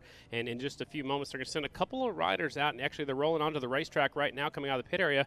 What they're going to do is a couple of, trying some new technology with Arai helmets and a few different things on their shields, on their lenses, and actually on some tear-offs as well. So we'll have to wait and see. JD Beach is out there, and it looks like Larry Pegram, a couple of riders who have got a lot of road race experience. And so they are familiar with being up to speed with several different options. So I did talk to Jeff down there with Arai helmets. There are 3 different options they're going to be trying out here just to see how we can race and how we can progress with technology and race. As they race down the back straightaway, they're going straight towards that big ball in the sky. That's the sun. So there's 3 different options here. One is to do a dark tint tear off, and they have 3 of them on there. So the only thing I can see that might be wrong with that is if you have to pull off more than one tear-off quickly, you might run out of tear-offs, you might run out of dark-tinted tear-offs. So you got 3 dark-tinted tear-offs on together, stacked on top of each other. So if you reach up and pull one off, it's going to get a little bit lighter. You reach up, pull another one off, it's still going to get lighter yet, and then they have a clear shield underneath. So that is one option that they're going to be trying right now. They have a couple of other options. The other one is they related this one to NASCAR, actually. It's a cover over part of the shield like they do in NASCAR. So it's kind of like a blinder over the top part of the shield. So we're not sure which ones they're running, but they're actually pulling in right now over there off of turn number 4. That's where they're going to enter and exit the racetrack. Again, that is JD Beach, the 95, and the 72. That's Larry Pegram. Again, they've picked these 2 because they're familiar with these going high speeds, going towards the sun, road racing. Both of them have a lot of road racing experience. That's why. So they're going to switch either the shield or the entire helmet. I believe the second option was like a cover that covers part of the top of the shield. So it's like if you put your sun visor down, it will cover like the top half or the top couple inches. Like if you're looking out your windshield going towards the sunlight, you put your sun visor down, it'll help out. And then you can kind of tip your head up or down if you need to try to block that sunlight. Again, here at Indy, the worst part is coming off of turn number 2. When you're wide open off of turn number 2 and you're tucked in and drafting and you're looking at that big ball of bright orange sunlight as you head down the back straightaway, you can't see, and especially if there's a little bit of dust out there, it is definitely hard to see. So at a lot of the racetracks, we actually stop and take a break and open up the paddock area, but they're working so we don't have to do that, so we can keep racing through all different circumstances. Again, every track is a little bit different. The sun settings are different, so it's very hard to schedule the time. So they're strapping on the helmets. Here comes another one. Again, it looks like they either switched helmets or switched lens. This time they're going out, and they have a different cover on the front of the visor. The Arai helmets, you can see it. Here they go by. So, yeah, there's like a big white stripe across the top of their lens on both riders. So they're doing it in the order that I have written down here. Again, it's like a visor on your car. You lower that down. Again, this is permanent. It's not stationary. It is stationary. It cannot be moved. So you kind of, if it's blocking too much sunlight, you lift your head up a little bit. If it's blocking not enough, you lower it down a little bit. Yes, it's going to restrict the view, but hopefully it will restrict the sun, and that's the most important part. So again, they're going to give them a couple laps with 3 different options out here. This is brand new technology from Arai helmets, just to see if we can figure something out so we can continue to race. There goes Larry Pegram into turn number 1, and here comes J.D. Beach. So Pegram on the Indian motorcycle, and there's J.D. Beach on the Estenson Yamaha back here in the second spot on the racetrack. Again, they're just checking it out just to see what they think. They'll take the feedback, and they'll take it back, and they'll see what they're going to do. Maybe we might implement this in the future, so we'll have to see. There's one more option. They're going to switch helmets or switch shields. Again, we'll see. I'm sure they're probably just switching shields.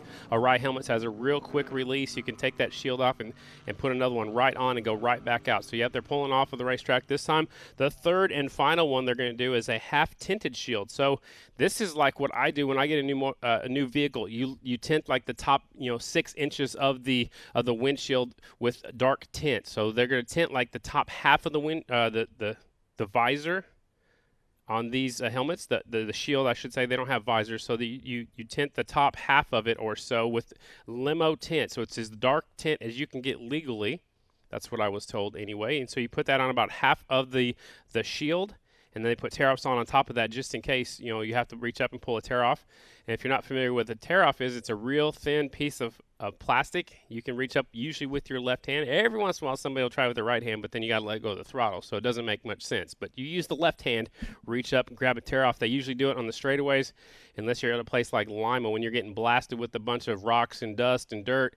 Then you might have to reach up in the middle of the corner, and that's a handful. But you'll see them reach up, especially like when they get drafting down the front straightaway. Most of them take one hand off the handlebar anyway, tuck in and draft and get as small as they can. And that's what they do. So that's the good time to reach up there and grab a tear-off. So this will be the third session out here. Again, this is a tinted top part of the shield. About the top half of the shield is tinted. And just like the last one, you can lower it down if you want more tint, or you can lift it up a little bit. Also, here in just a few moments, we're going to send out Steve Morehead, the Findlay Flyer, used to be national number 42. He had that national number just about as long as anybody did in history, maybe with the exception of Terry Poovey. So we'll send out Steve Morehead out here in just a little bit on the brand new Royal Enfield. So we got a couple different things going on here. We try to let the sun set before we get into some more action on the racetrack. Here they come. Looks like this is the 95 J.D. Beach. They call him Jiggy Dog. That's his nickname. You ask him what J.D. stands for, that's what he'll tell you. Bugs Pearson was supposed to go out there too. Looks like he might be a scratch. Don't see him out there, so JD's going to take a couple laps. Again, this is special thanks to Arai Helmets and Jeff over there for filling me in on what exactly they're going to be doing. So again, it's hard to see by that shot right there, but half of the face shield is tinted in dark limo tint, like the top half is. So you can lift your head up if you want to get, if you want it to not block your vision. You can lower it down if you want to completely, get that sunlight out of your eyes. And it looks like here comes Pearson now sneaking out on the 27 bike. Larry Pegram on the 72. I had those backwards, but yeah, Pegram coming on out one more time. That is the Indian motorcycle right there. Larry Pegram, the worm. And then here in just a few moments, they're going to send out the Royal Enfield, who are trying to make their way into American Flat Track. Johnny Lewis will be riding one maybe a little bit later on, depending on how everything goes. I know he's going to be riding the Production Twins class, but Steve Morehead's going to ride one out here in just a second to check out the racetrack. So JD pulls off on the 95 bike, and Larry Pegram does as well. So again, a little bit of a test as the sun was going down. That's a perfect time to do that because they didn't want the other guys out there when a pack of 10 bikes going down the back straightaway with no nothing to block that sun as they went down the back straightaway. We know it's an issue out here at the Indy Mile. It happens right around here. It's 8:22 local time, and it's just about behind the trees. So we will see the Royal Infield here in just a second. Then we'll get back into some more action on the racetrack. Did get a report, actually, and got some interesting notes here. So the Super Twins timed in at a 3:7.960. That is an average speed of 94.83 miles an hour, so just under 100 miles an hour around this Indy Mile. On the racetrack now, ladies and gentlemen, is the Royal Infield. That is Steve Morehead, used to be national number 42, behind the controls in his brand new leather, so he'll go out there. He was out there at about 3:30 today where there's no rubber on the racetrack, so it's a completely different racetrack for Steve to go out there and check it out. Steve Morehead, the Findlay Flyer. He is from Findlay, Ohio. Take a look at what's going on coming up next. Should be Super Twins Tech Inspection and then AFT Production Twins final round of practice here today for the Production Twins. Will be coming up in just a few moments. We're waiting for Steve Morehead to come back around. He's down there in turn number 3 and 4. This is the Royal Infield Track Evaluation Laps. This is an INT 650 Royal Infield. It's got 19-inch wheels on it. Here he comes down the front straightaway into turn number 1. Burped the throttle just a little bit as he went past here. So they upgraded shocks and forks and, of course, triple trees to make the front end a little bit wider. They put an S&S exhaust system on there and a custom carbon fiber tail section to make it look a little bit more like a flat tracker, maybe make it where it feels more like a flat tracker when you're on the motorcycle. But Steve Morehead's down there. Into turn number 3 he goes. He's got the AFT front plate on there. Looks like it's wiggling just a little bit for Steve. So this is, I think, the second time he's ridden this bike. He might have rode it once before I got here earlier today, but I did see him ride it at 3:30, again, when there's no rubber on the track. He's tucked in and drafting. He reaches up with his left hand and grabs the inside of the handlebars. Looks nice and smooth right here on the front straightaway. And again, burps the throttle right when he goes past me going into turn number 1. Steve Morehead out there. It's good to see Steve back on the racetrack. I think he could still qualify for a main event if I was to put some money on it. He knows how to ride a motorcycle, that is for sure. He's on the back straightaway right now going into turn number 3. Bet he's got a big smile on his head right underneath that helmet for sure. Morehead on the Royal Infield INT 650. Coming off at turn number 4. Tucks in. Gotta get as small as you can to break as little wind as possible. Here he comes down the front straightaway into turn number 1.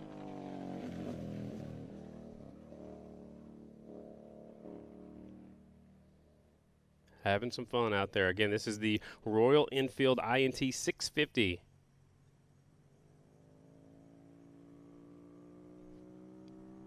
Down the back chute, tucked in and drafting. Nice and smooth. Looks a lot better than it did earlier this afternoon. They may have made some suspension changes. We're not sure. It's turn number 4 right now here at the Indiana State Fairgrounds, Indianapolis, Indiana. Long front straightaway. Here he comes. Into turn number 1. Looks like he's getting a little bit faster and faster each lap.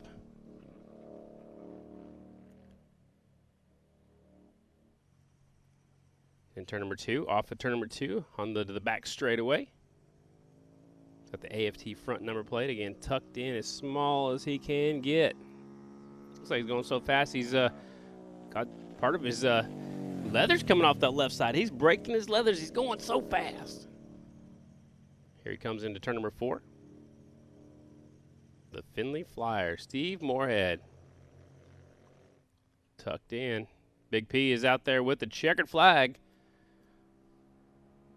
Got to be fun for Steve to get out there. That was the Royal Infield Track Evaluation Lap. So he went out there and got to check out the racetrack. So he'll figure out, and he'll come on back out here in a little bit, maybe decide to put some more water on the racetrack. Right now, we're going to go find Kristen Beat. I believe she's caught up with Mikey Rush. Kristen, what you got? That's right. I'm down here with Mikey Rush of the Edson Racing Yamaha team. Mikey, you won. Sorry, my mask is getting caught in my lips here. Mikey, you won 3 of 4 miles back in 2019. Definitely a proficient mile rider when it comes to the singles class, but a new team for you this year. How are things working out at the Edson Yamaha camp? Oh, it's going great so far. I couldn't be more happier with the whole race team and everyone we got involved over here. It's this awesome group of people. I'm blessed to be a part of it. Looking forward to get our first mile underway, and excited. I'm happy with the bike and happy with the team, and everything's good. So just a few moments ago, we were watching the riders test the Arai lens that they're trying out. How beneficial would it be to have something that allows you to race during that happy hour, that sunset time? I would say it would be a pretty big benefit because it does get a little sketchy when you're coming out of the corners and there's a glare in the dust on top of it. And in the shadows and stuff like that, so it makes it hard to see the racing line when there's a lot of shadows. And then when you come off and the wall comes up really quick, the guardrail comes up really quick when you can't see, so it's pretty intimidating to ride when it's like that, for sure. So definitely a great innovation if we can get a hold of it and get it moving here in the American Flat Track Series. Hopefully they figured it out. Moving forward into tomorrow's racing, obviously this track isn't what everyone expected. This track is a little bit different. You know, if we're talking about people have personalities, and over a time of 5 years it changes. No different than this track. What are your takeaways from the Indy Mile 2.0? I mean, I haven't raced here since 2015, I think. So I kind of forgot how the track was shaped and stuff like that. So I kind of figured it out pretty quick in the first session or two. But it's cool to be back in Indy. Be cool to be back having a mile, especially for our class, the 450 class. We weren't supposed to have any miles this year. So excited to have at least 2 miles this year. And just a cool place to come. Indy, the Indy 500's going on this weekend. It's a pretty cool place to be racing. Absolutely. Now, earlier in the day, I had a chance to sit down with Tommy Hayden, your team manager here at the Estenson Racing Yamaha camp, and he and I kind of discussed your relationship with Dallas Daniels, another top prospect in the singles class, and he told me that you guys have great chemistry. How would you describe your relationship with young Dallas Daniels? A lot of fun. Dallas is, I guess I'm an old guy. I'm 33 years old. Dallas is a young buck, so it's pretty cool to be involved with a young buck. It's kind of like I adopted another kid, basically. But it's I think we get along really good with the whole team, and everyone's involved, and we bounce ideas off each other and feedback on what lines we're taking on the racetrack. And like I say, we get along good, so it's a cool deal to be a part of. I'm happy to be teammates with Dallas for sure. When I asked Tommy what you bring to this team, he told me that your feedback is always so good when you get off the bike. And in our conversations, you've said that you have a good understanding of the mechanics of the bike. When you're at home, you act as your own mechanic. So when you're out there on the track, is your brain focused on racing or handling? Like, what are you focused on? It's good to have good feedback for sure. I mean, I've been around for quite a while now, so it took me a little bit to catch on, but I've been doing it for so long now. You got to know what to tell the mechanics when you come in from the racetrack, because they can't really, especially when we're at a mile, they can't see the racetrack. So we got to know what to tell them, what the bike's doing and what the track's doing and stuff like that. So it's really good to have good feedback skills for sure. Mikey, I'm sure that will all pay off tomorrow. Thank you so much for talking with us for a minute. Thank Scotty, you. I'm going to toss it back up to you, but we're standing by with my pick for tomorrow in the singles class. Well, right. That's a good pick. He's got a lot of experience, and he likes to go fast. That was Mikey Rush. Good knowledge right there from him. On the racetrack is the AFT Production Twins. This is their final round of practice here on the Thursday night test and tune night here at the Indy Mile. Looks like we got some more bikes have shown up out here, so I know some people have trouble getting out here to the racetrack, but looks like we got more bikes on the track, and they'll get some action out there and try to get some practice in. There's the 49 Chad Coast. We haven't seen him out there on the twin. There's the 43 of James the Rocket Rispoli. There's 60 Nick Armstrong, who is fastest in that 4th round of practice here, as the sun is completely behind the trees down there outside turn number 3 at the legendary Indy Mile. They come into turn number 1. You see there's empty grandstands. No fans are allowed in the stands here today. One bike pulls off at turn number 4. He'll take it into the infield section. That's where the pits are. There's Pat Buchanan, used to be national number 75 for quite a few years.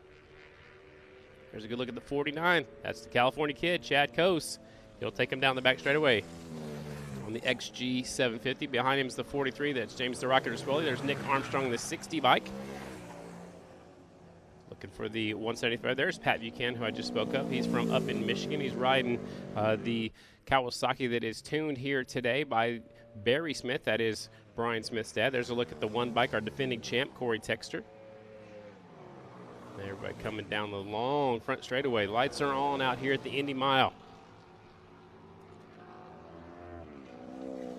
This is the final round of practice for the production twins out here tonight.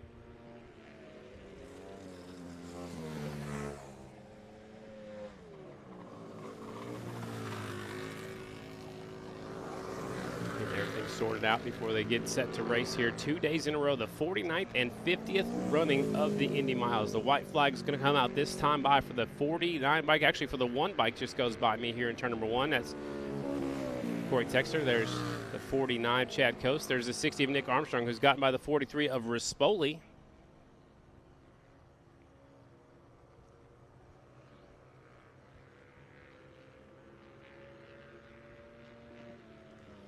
Here's a good look at the G&G Yamaha, our defending champion, Corey Texter. I like it's all red, white, and blue, like Evil Knievel did back in the day. And here he comes off of 4. There's a checkered flag, Corey Texter. He was fastest in the 3rd round, but second quick in the 4th round. First quick in the 2nd round, so he's been up there all day long. 3:8.679. Pretty quick lap, 3:8. Actually, that's the quickest lap they've ran in the production twins class. So a little bit more rubbers down, a little bit easier to get traction, get hooked up, and take them down the long straightaways. Checker flag coming out for that last bike right there, the 50 of Jimmy McAllister, California rider. There's the 60 bike, Nick Armstrong. He won last time we were here in 2015 in the GNC2 class on board a Suzuki TL1000. So now he's on his Yamaha that him and his family have built that frame. Good story. I like Nick Armstrong, Norcote, California rider. They'll take it back into the infield section. Again, if you're following along on the app, you can watch the live timing. You can see the timing right here in front of us.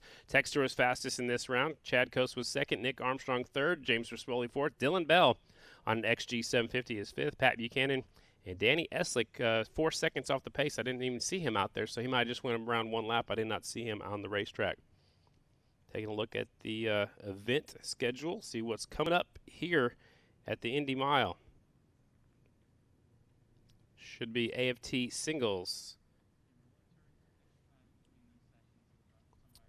So a couple of riders that were just out there going to jump off one bike and jump onto the other one. The only one I can think of is the 49. Actually, they're rolling onto the track already, so they told us they're going to give them a minute. That's not much of a minute. Here they come. The 49's already going to lead him out. He's right beside Mikey Rush. The 2 California riders on the back wheel take him into turn number 1. The 15, Mikey Rush. 49, Chad Coast. Our points leader is the 18. That is Maxwell, the Kundu kid from Kundu, Australia. The tall rider right there, 3rd in line, coming off of turn number 2 down the back straightaway. Ryan Wells was fastest in the 4th round. Michael Inderbitson, who moved over to the Richie Morris Racing stable, was 2nd quick. Andrew Luker was 3rd. 19, James Ott was 4th, and Henry Wiles was 5th in that 4th round. Again, this is just practice, getting their bikes dialed in. It's the first mile of the year. It's the first mile since September of last year, believe it or not. And here they come, side by side. The Wally Brown Racing Suzuki goes to the point. That's Chad Coase. Mikey Rush right there behind him. There's Maxwell, the 18 bike. I wonder if we're going to see a freight train of riders like we did at Volusia number 2. That was one of the best races I've ever seen in life, in probably ever that I've ever watched. Anything on 2 wheels or even 4 wheels. It was such a great race in the singles class. There's Wiles and Shayna Texter right behind Wiles. Shayna Texter on the AFT show earlier today. You can always go back and watch it on Track Pass. You can also post the AFT show on YouTube. On the front straightaway now, here comes Maxwell, pulled out of the draft a little bit early maybe. Mikey Rush goes to go up the inside, so he used the draft pass. He got right behind the rider in front of him and caught him all the way down the front straightaway. Swung out to the inside and made the pass going into turn number 1. That's a nice classic draft pass. Rush in the lead. Now Chad Coase goes around the outside. Here comes Maxwell up the inside. They're going to have a sandwich. Suzuki, Yamaha, Kawasaki. Look how close they are. Preview of the racing action tomorrow.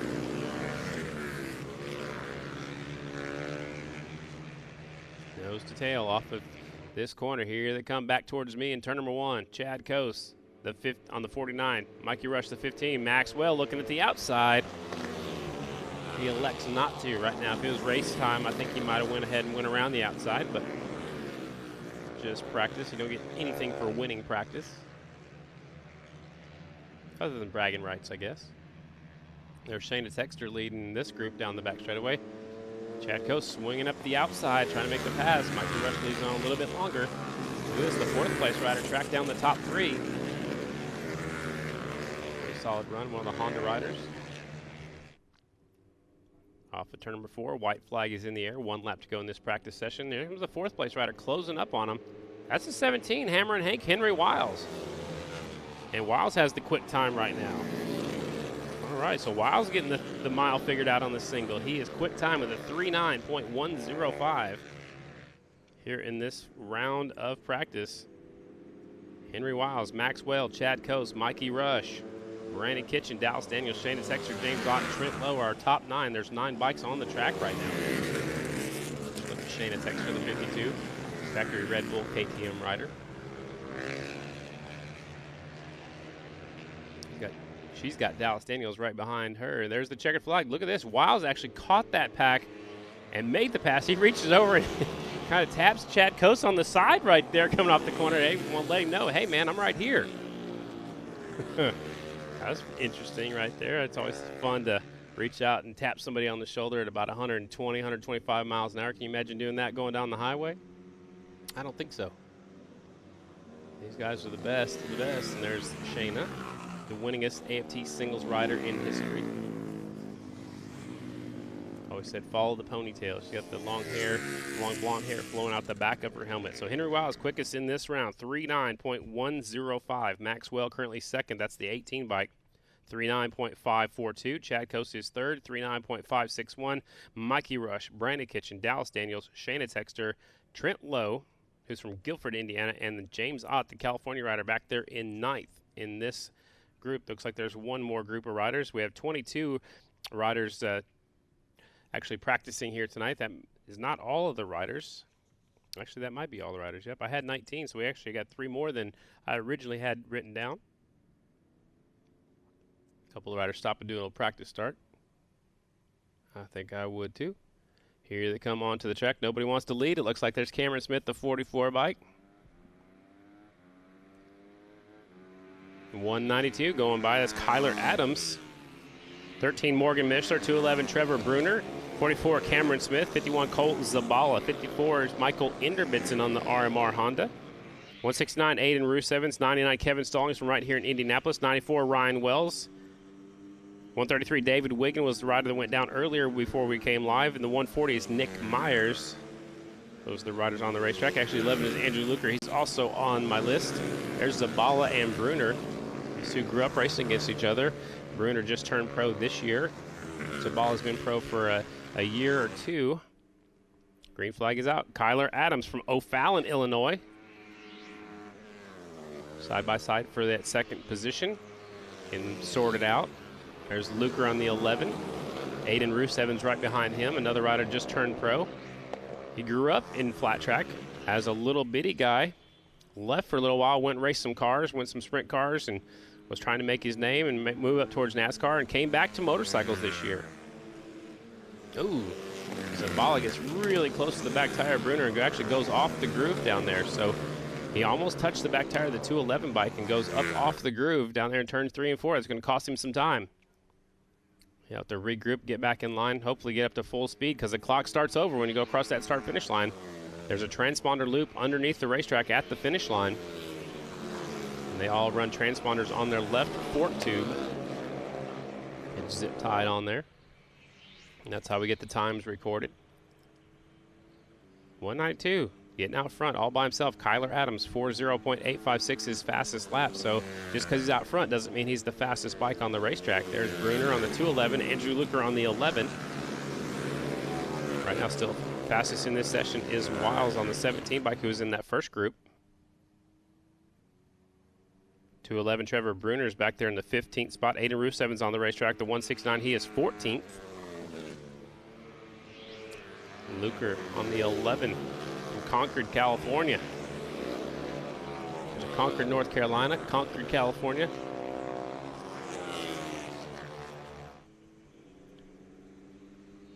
So Kyler Adams leaving both hands on the handlebars.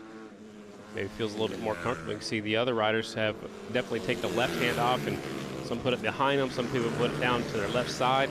Some people hold on to the triple clamps down there with their left hand. Good battle back here for that second position on the racetrack. Again, they're racing against the clock. It's just practice. Maybe just some practice drafting. It's good for these young guys to get some seat time out here and practice their drafting moves. Up the inside, Rusev is trying to shove his way through on the 169 Yamaha and does make that pass. So 192 out front all by himself. Kyler Adams. Here comes Bruner, Rusev, and the 11 of Luker.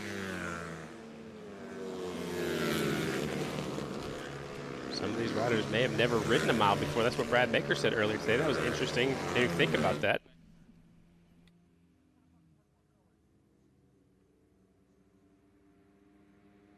There's the checkered flag. 3 wide. Watch out. A little head shake by the 169 of Rusev. Whew. That's not fun. As a rider, your instinct is to back off when you get some head shake like that, but you're supposed to just leave it wide open and hope it pulls out of there. But a little bit of head shake might have been the turbulence because they were 3 wide for just a second. So that was it for our AFT singles. Henry Wiles fastest in this round, 3:9.105. Inderbitzen was out there in that last group. The 54 bike moves up to second. He just now took over and started riding for the Richie Morris American Honda bike. The 3:9.227, Maxwell third, Chad Kostis fourth, Mikey Rush, Kevin Stallings, Ryan Wells, Brandon Kitchen eighth, Dallas Daniels, and Aiden Rusev rounds out your top 10 in that one. So that was AFT singles, their practice session number 5.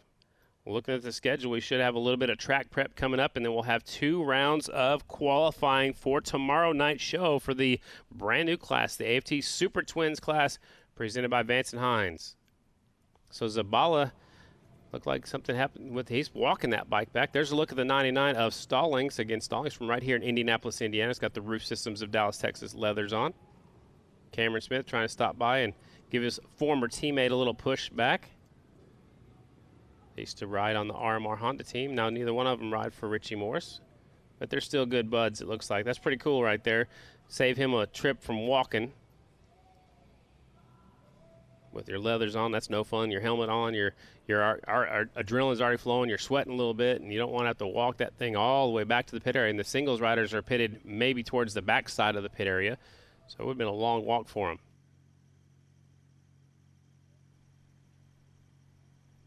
Scheduled next is AFT Super Twins presented by Vance Hines qualifying. On my list, it looks like there's a break for track prep. I don't see the water truck coming out, but yep, there it is. The water truck came out of turn number 1. So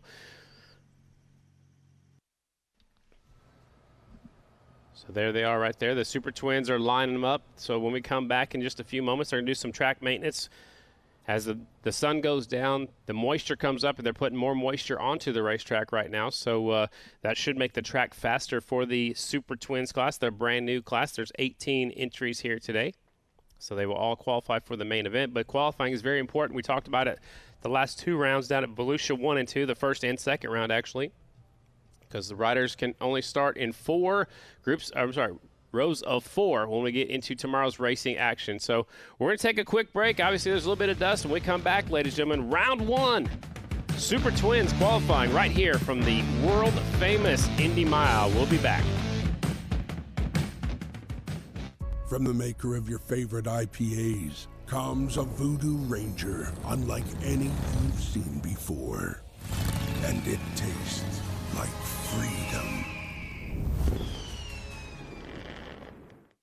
Cometic Gasket is the official gasket of American Flat Track. For decades, American Flat Track Twins and Singles champions have depended on Cometic to seal their engines.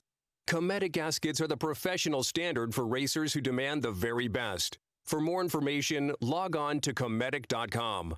Cometic Gasket, sealing championships since 1989. Cycle Gear is a proud partner and official retailer of American Flat Track. You'll find the latest and greatest gear from the brands you love while getting professional service and advice from local gear experts at every Cycle Gear store. With over 140 stores nationwide, there's always a cycle gear just around the corner. Dunlop is proud to be the official tire of American Flat Track. No other tire company has won more championships than Dunlop. And what we learned from our investment in racing is rolled into our street tires, such as the Dunlop K180, a street-legal version of the aggressive DT3 flat track tire. Dunlop, the official tire of American Flat Track. Tired of replacing your battery every year? It's time to buy the world's best lithium battery, the Pulse IPT, with up to 1,200 cranking amps and unmatched reliability. There's no better battery for your bike. Visit Full Spectrum Power in the paddock today or on Instagram, Facebook, and the web. Start something. Power everything.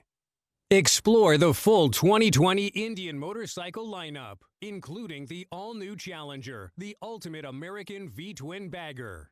For more info and to schedule a demo ride, visit IndianMotorcycle.com. Always wear a helmet. Never drink and drive. We're going racing here in Black Hills.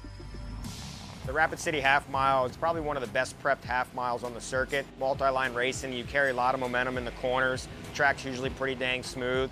It's definitely a place that we look forward to going to when we go out for the Sturgis Bike Rally. This year at Black Hills, it was a little different for me than the last 2 years. Mies has caught this group. Look, no, Mies goes down. Wow. About halfway to go, I was going into the corner. I had a problem and fell down, and it was a big chaotic wreck. Fisher decides to go into the air fence to dodge Jered Mies. Pearson has nowhere to go. Fortunately, I got so very lucky that Davis avoided me and also Robbie Pearson. Really get an idea of how quickly all this unfolds. Yeah, I was scared. I mean, I think as I was going down, I was bummed and mad because I just made some points up on Breyer at Buffalo Chip, and here I am losing them. But honestly, after seeing the race and the way I was missed, it was I was more thankful than anything. And fortunately, none of us got any serious injuries that are keeping us out of the Sacramento Mile. Just a couple bike tear-ups for them guys. Championship might go between one of these two. Battling Breyer is like battling another opponent. I mean, he's definitely matured a lot from last year to this year. He's got a great team behind him. He's hitting his marks, and he's able to bounce back when he's got a problem. So he's showing that he's putting in the effort and the work and signs of being a champion. In 2018, I really felt like I had the main control of the race. He's gonna go for it. No, Mies holds on and wins the Sacramento Mile. I was really happy to be able to win the Sacramento Mile. It was my very first one. It was a good one to win. This year, I've got 3 wins so far. It's definitely not where I was this time last year, but the way the season's been going, it's been up and down for both Breyer and I. Anybody that knows me knows I'm not giving up, and I'm gonna fight this thing to the end.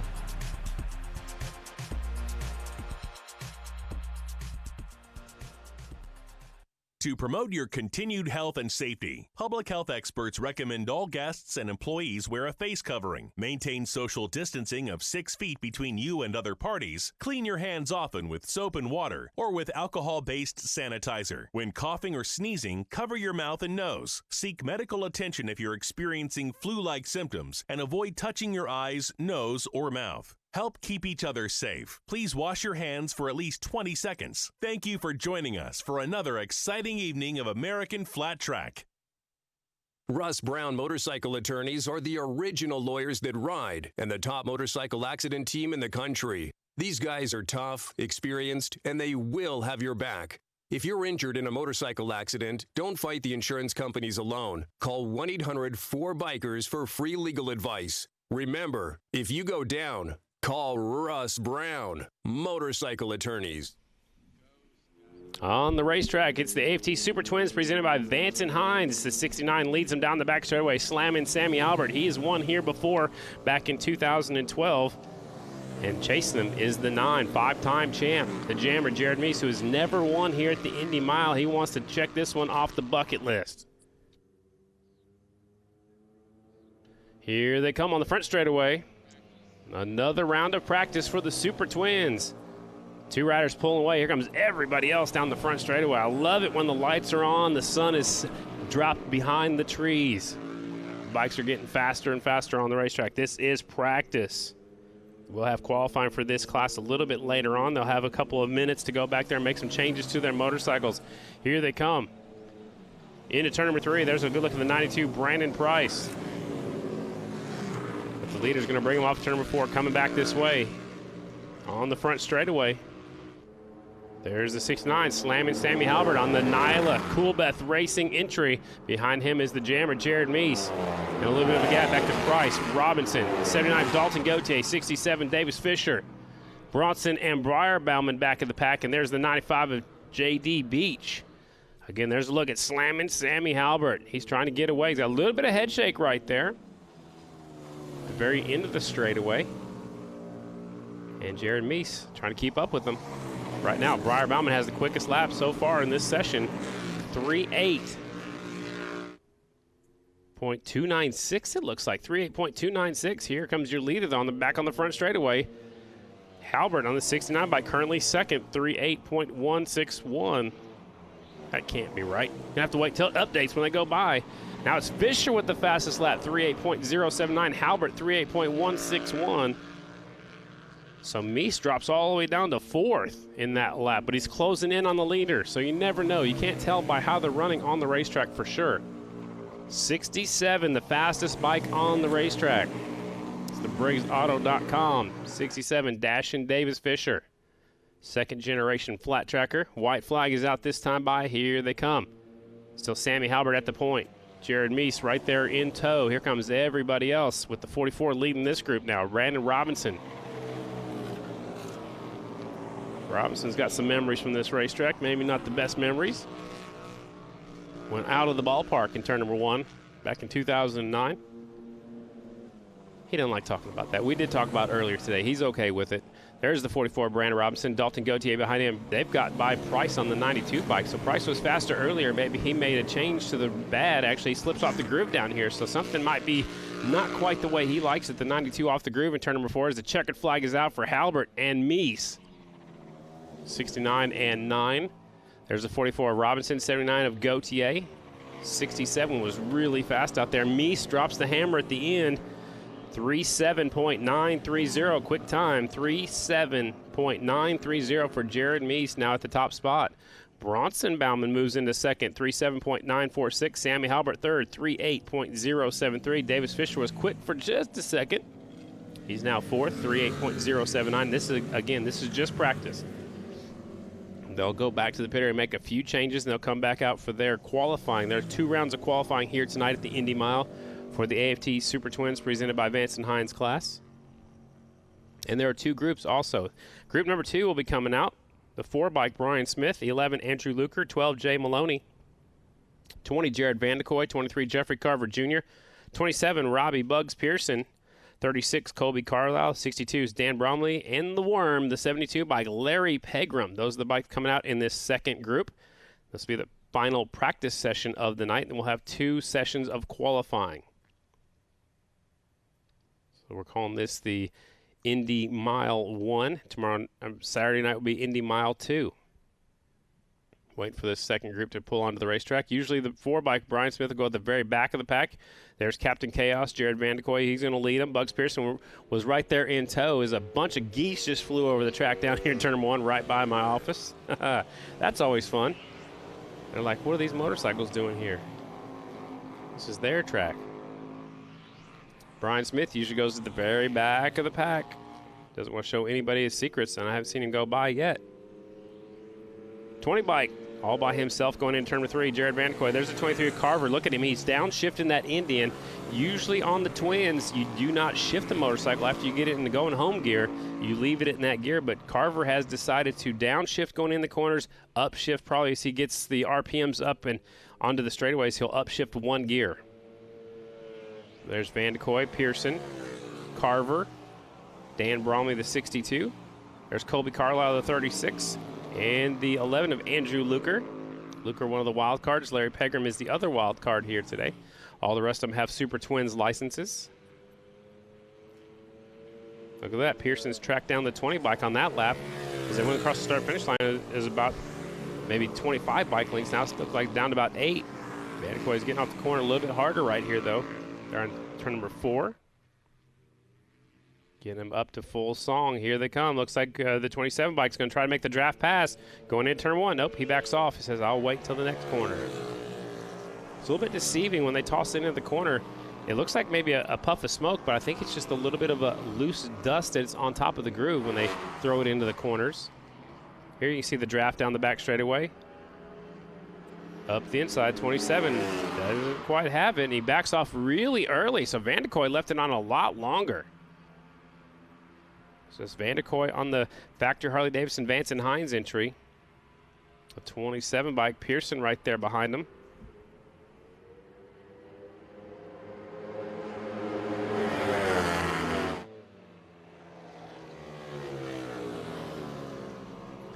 '27 bike goes to lead. Bugs Pearson out front. VandeKooi right behind him. Nobody's moved up to the leaderboard just yet. Actually, 23, Jeffrey Carver has. There's Carver. He's tracked down these two riders, and he's moved all the way up to third quick here in this practice session. So Carver now up to third on the 23 bike. That is the Bigelow Racing, Happy Trails Racing 23 bike. Got a lot of his fans to help donate money to get that Super Twins license this year. Pearson out front. There's Carver again, downshifting as he goes into the corner. That'll get him off the corner a little bit stronger, and then he'll upshift. We haven't seen him where he's upshifting just yet. We can definitely see where he's downshifting going into the corners. I don't know that any of the other twin riders are doing that. Pearson keeping him honest, though. Here he comes. Pearson looking up the inside. Two riders are the FBI, the fast boys from Illinois. 23 Carver, 27 Bugs Pearson. Pearson still keeping him honest right there. Pearson 11th quickest in this session. But the 23 Jeffrey Carver is all the way up to third, and that might have been a quick lap.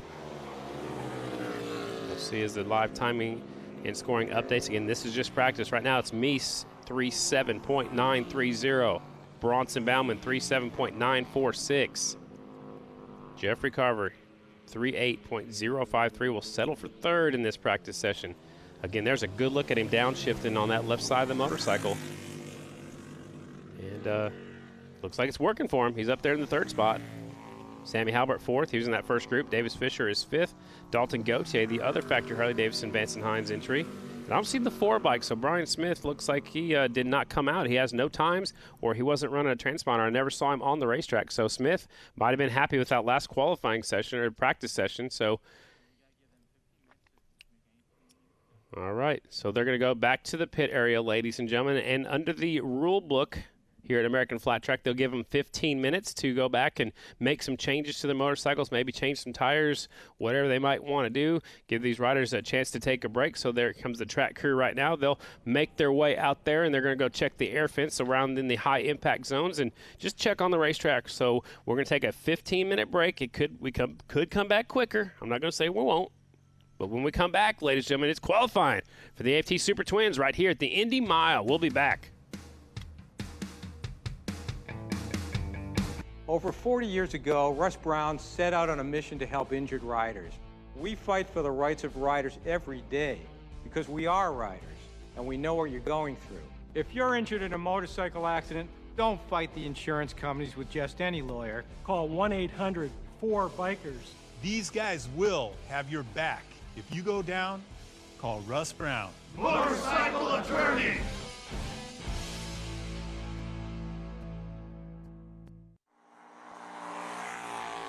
The ones who never stop. The ones who never quit. Round and around. We don't make the champions, but we do make the tires. We are Dunlop.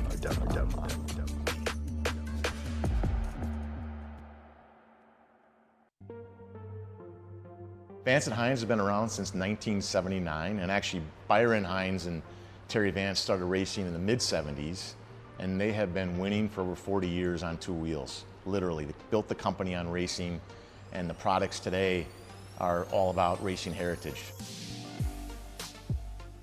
We make performance exhausts for just about every motorcycle brand on the planet. BMW motorcycles, Honda motorcycles, and of course Harley-Davidson motorcycles. We also make some great electronic fuel management products, and we make them right here in Southern California. So Vance Hines is known for really high quality. Terry and Byron built into the DNA of this organization a really fully integrated mentality where we make all of the components of the products from the ground up. We buy pipe right here in Southern California, we cut it, we bend it, we weld it, and we put it together into some of the best performance exhausts on the planet. And we do the same thing with electronics products. We're making the circuit boards right here in Southern California. We're putting all that product together with the highest quality standards so that it has an incredible impact on the rider and the experience they want to get out of their motorcycle. Vance Hines has had a long-standing relationship with Harley-Davidson. They've been running Harley's factory racing program since the year 2000. And obviously they make a lot of products that fit a lot of great Harley-Davidson motorcycles, so customers know about that. And so the relationship between Vance Hines and Harley-Davidson is a real natural fit. Vance Hines has been racing two wheels for over 40 years. And I mean, literally, our organization, every weekend of the year almost, is gearing up for a race. It's in our blood. It's in our engineering community. It's in our product development community. We're coming to work every day, and we actually joke because it's not like coming to work, right? We're coming to help our teams win and then take those products and make them applicable to market so riders around the country can enjoy them. You know, Vance Hines is really excited about being part of this AFT show. I mean, it's got a great fan base, it's got a growing fan base, and if you haven't been to a race recently, I highly recommend you get to one because it is some of the best entertainment in motorsports racing there is.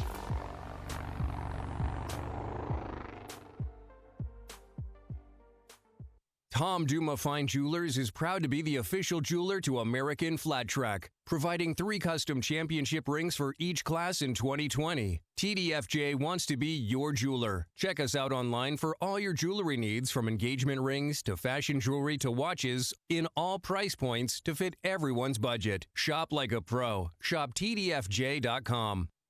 Sideburn is the world's finest Go Fast, Turn Left magazine. It is available to buy at AFT's trackside merchandise booths and is the official magazine of American Flat Track. For more information, visit sideburnmagazine.com. StaySick is the only bike for future rippers. Our bikes provide kids as young as 3 years old the opportunity to ride sooner. Learn more on our website, staysc.com. Roof Systems of Dallas, Texas specializes in installing conventional built-up roofing, as well as thermoplastic and EPDM single-ply roofing systems. A proud supporter of flat track racing, Roof Systems is sponsoring 10 riders and is the official commercial roofing company of American Flat Track. The rookies of '79 are former racers and champions of the sport who reunited in 2009 to form the official charity for American Flat Track. 10 years and over $1.7 million raised for our injured racers. Visit rookies79.com to see how you can help. Race fans, VP Racing Fuels offers a full line of power sports fuels, lubricants, coolants, and appearance products for track and street. From pro racers to weekend warriors, we help riders make more power. Ask your local power sports dealer. Brought to you by Yamaha and its best-in-class lineup of power sports vehicles. For more information on how you too can experience the pinnacle of performance both on and off-road, visit YamahaMotorsports.com. Hey guys, Jered VandeKooi, 21 years old, riding for the factory Harley-Davidson and Vance Hines team.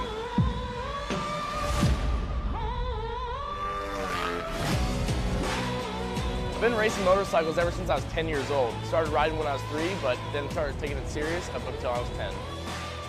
The sport of flat track in general is, crazy. 100 mile an hour, bar banging action, people are getting sprayed, roosted, bucked around on their motorcycle. It's definitely a thrill. You gotta get out here and see it in person.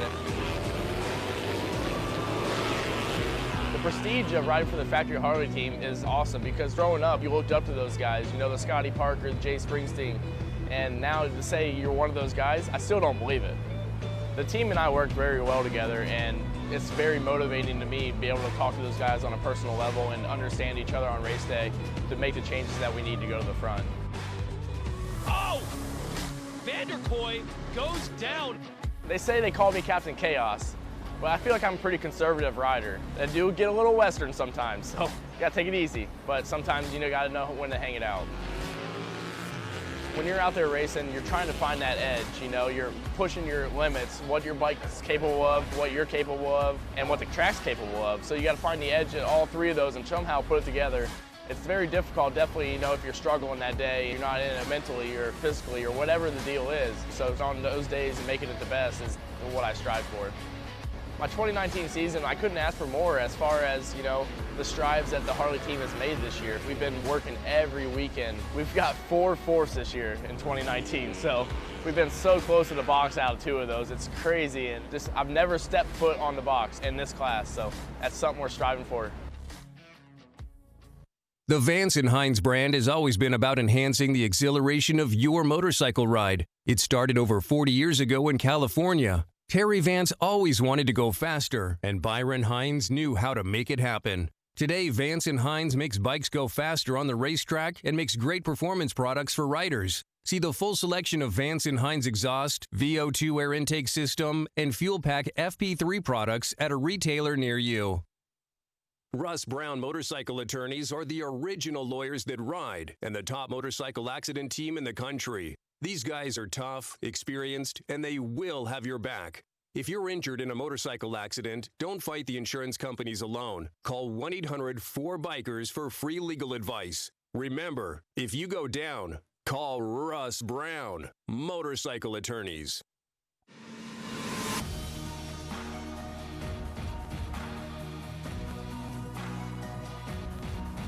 Inside every Yamaha lives the heart and soul of a competitor. The DNA of a champion. When you ride with us, it revs your heart and becomes a part of you too.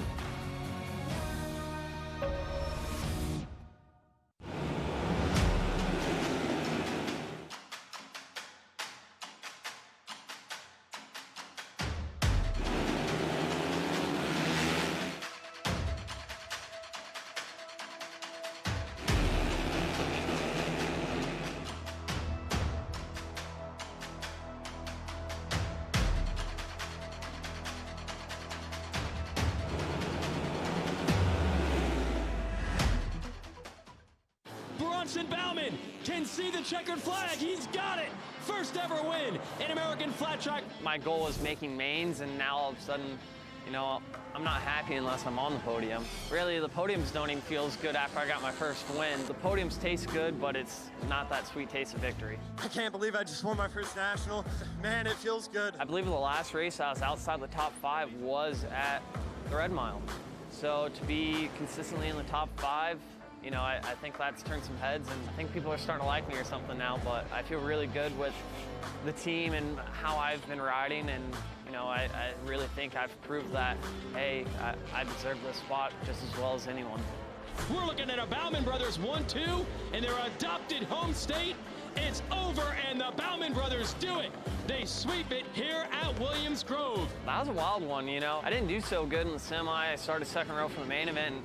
I was running inside the top 10 as 6th or so, and we had a red flag come out, and, you know, I got an awesome start. I started running second, third, passed into second for Briar and I to get our first 1-2 finish together at the top of our game. So that may have been something that really opened Indian's eyes that, you know, these are who we want for next year. I've been in this class, in the twins class, for now, this is my 4th year, and I haven't had the results. I lost faith in myself that if I wasn't a good enough rider, just if I can really compete at this level. And, you know, it's all back now, and I don't have those thoughts anymore. It's, all right, I'm running, you know, towards the front of these races at every weekend. I mean, I just podiumed Springfield Mile. So coming into this race where I took second last year behind my brother, the only exception is to beat him and win the race this year for me. For our event this weekend, we have taken enhanced health and safety measures for you, our other guests, and staff members. At our open merchandise and concession locations, contactless forms of payment are now accepted, and hand sanitizer, directional signage, social distancing signage, and on-site attendants will remain nearby to sanitize these areas throughout the event. Enjoy today's race. Founded in 1972 by Lino Dionisi, True to its mission of advocating and delivering safety in dynamic sports, the company designs advanced protective head-to-toe gear for motorcycling, winter sports, and mountain biking. Dainese products represent the technology frontier in the field of protection for dynamic sports and are used by the world's top athletes, including J.D. Beach and the entire Estenson racing team. Drag Specialties welcomes race fans. At Drag Specialties, our commitment to riding is a way of life. That's why we want to remind you that when you're ready to tackle maintenance or add performance and style to your ride, make your first stop a local dealer who stocks products from Drag Specialties.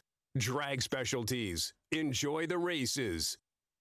Falcon Tire is proud to be the official light truck tire of American Flat Track. Choosing the right tire for your truck or SUV is critical, and Falcon has you covered, offering highway terrains to all-terrains through torture-tested mud terrains. For more information on Falcon's full line of Wild Peak products, please visit us at falcontire.com. Since 1974, Fox Racing has been the global leader in motocross gear and apparel.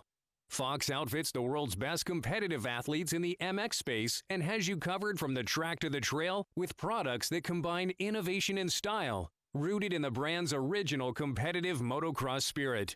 Visit your local Fox dealer or foxracing.com for more info. SBS is your single source for brake parts and components, from pads to rotors, shoes, and other important parts, covering motorcycles, scooters, motocross bikes, ATVs, and UTVs. We create the power to stop you so you can go ahead. Find the right parts for your bike at www.sbs.dk.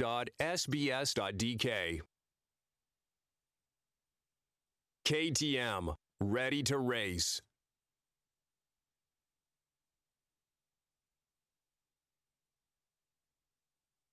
Roof Systems of Dallas, Texas specializes in installing conventional built-up roofing, as well as thermoplastic and EPDM single-ply roofing systems. A proud supporter of flat track racing, Roof Systems is sponsoring 10 riders and is the official commercial roofing company of American Flat Track.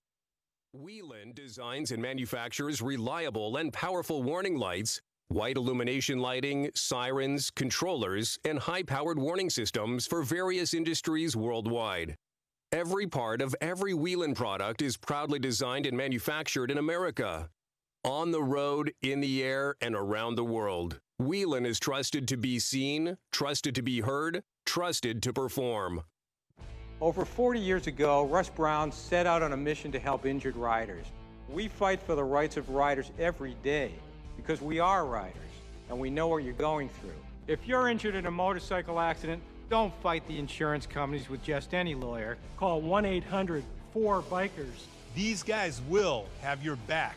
If you go down, call Russ Brown. Motorcycle attorney!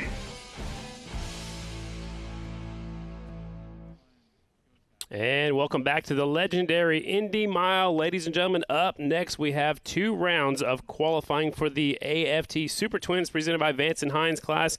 This will be how they start getting qualified for tomorrow's racing action. So they'll come on out here, get some quick laps in. We'll see what they've got now, see if anybody's been holding back. We know Meese went out there the first couple rounds with no transponder on. He was maybe just playing some mind games out there. Brian Smith was flying earlier. The time in the last session was Jered Meese with a 3:7.930. So that was the quickest time in practice, but you can throw all that stuff away. Now it's go time. It is time for qualifying. There's a look at the Estenson Racing Yamaha tent. It's a huge operation set up just inside the front straightaway, just past the finish line a little bit.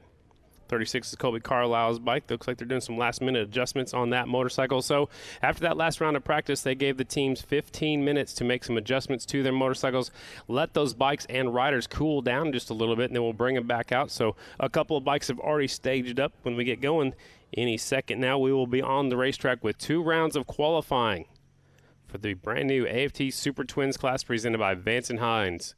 Also like to say thanks to Vance Hines for sponsoring and presenting our AFT show earlier today. If you missed the AFT show, tune in and check it out on Track Pass.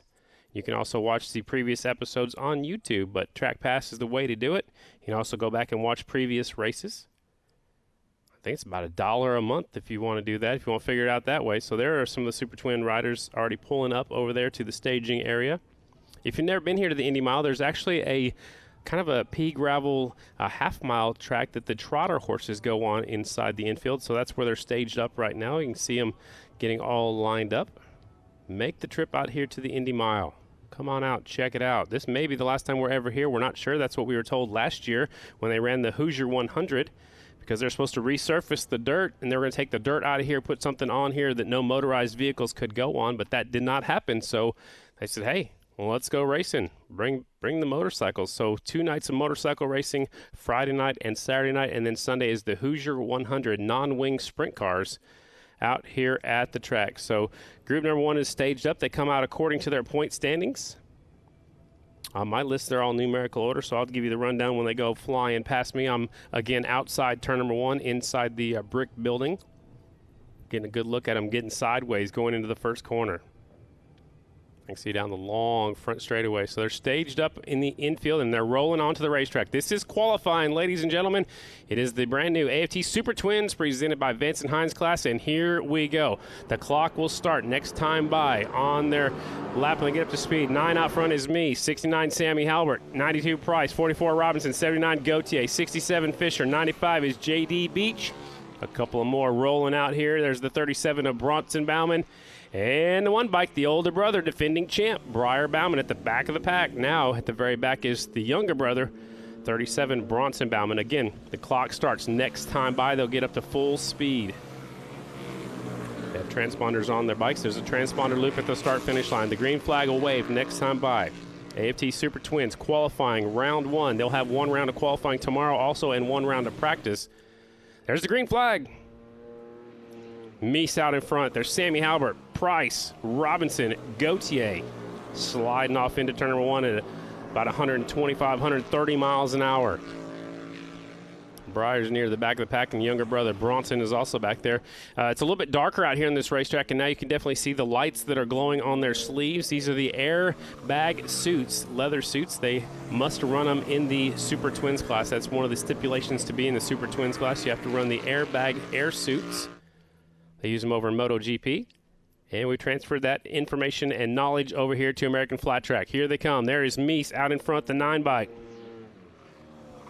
He looks like he is on a mission. He won the first 2 rounds down in Volusia about 3 weeks ago.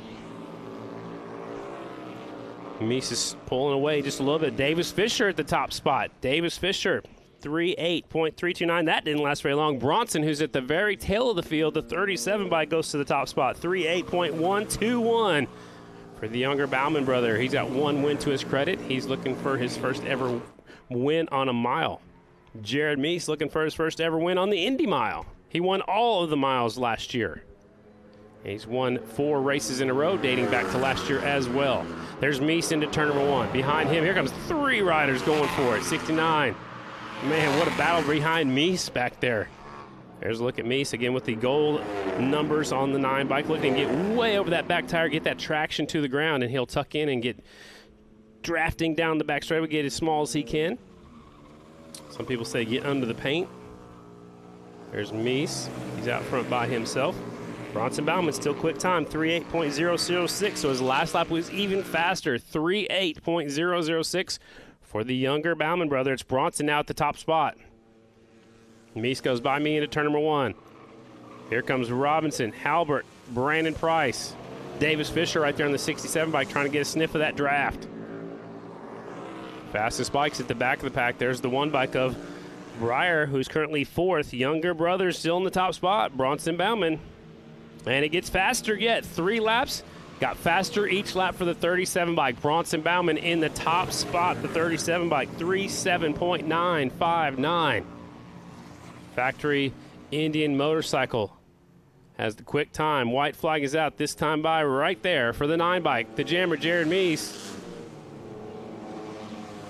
Now the red flag is out. We got red lights on the racetrack, and they're flashing all the way around the track. I'm not sure. I don't see anything from my point of view, but the red lights came on right at the same time the white flag came on. Do not see anything from my point of view. 2 riders are slow coming off of turn number 4. So there's a rider down in turn number 3, and the reports on the radio is he's up and walking. So I saw both the Bauman brothers there all right. There's Meese, the 44 of Robinson, the 69 of Halbert, 67, 92 It might be the 79. I believe that's the only bike I haven't seen come back around so far as the 79 of Gautier. I'm just kind of looking at what I see, but you can see these red wheel and lights around the racetrack.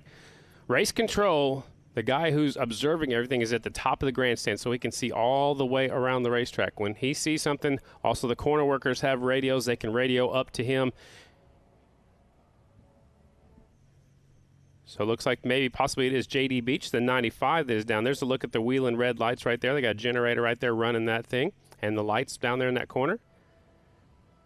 So the 95 is coming back around, so I don't know if it was him or not, but so he got a push back, but I thought it might have been the 79 also, so maybe two bikes went down. We'll see if we can find the 79. No, JD Beach takes the 95 back to the pit area. There is the 79. So two bikes went down in turn number 3, the 79 and the 95. Gautier and the 95 of JD Beach. So that's the factory Harley-Davidson Vance Hines entry. He's going to get a push back from Steve Morehead. Morehead's got his work clothes back on, took his leathers off.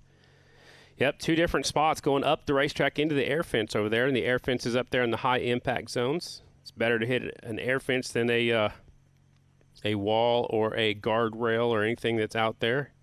Or a wall here. There's a guardrail on top of the wall right here in front of me in turn 1, so they'll strap down the sponsored logos, Vance and Hines right there. When that track's ready to go, we'll send them back out. They were just coming back to the white flag. They were just getting the white flag, actually, when the red flag came out.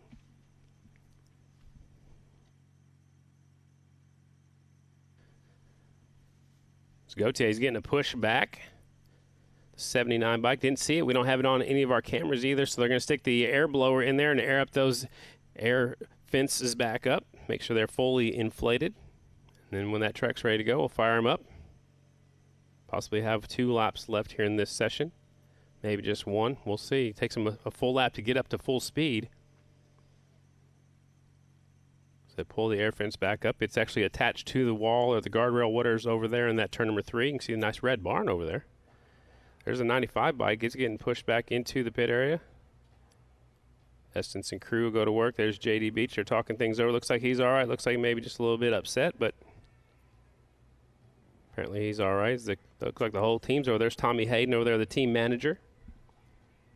The bike didn't look like it's been up too bad, so they're going down there to the, looks like the left foot peg. When you slide it down there, obviously the left foot peg gets bent up, or sometimes, you know, it's on a hinge, so it can go up, but it looks like they might have tried to straighten that out a little bit. They'll take a few other things to look at a few other things over before they start making some adjustments.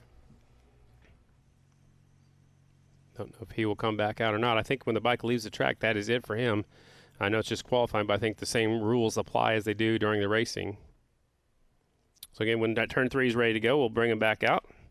2 rounds. We have 2 rounds and 2 groups in each round here of qualifying for the AFT Super Twins.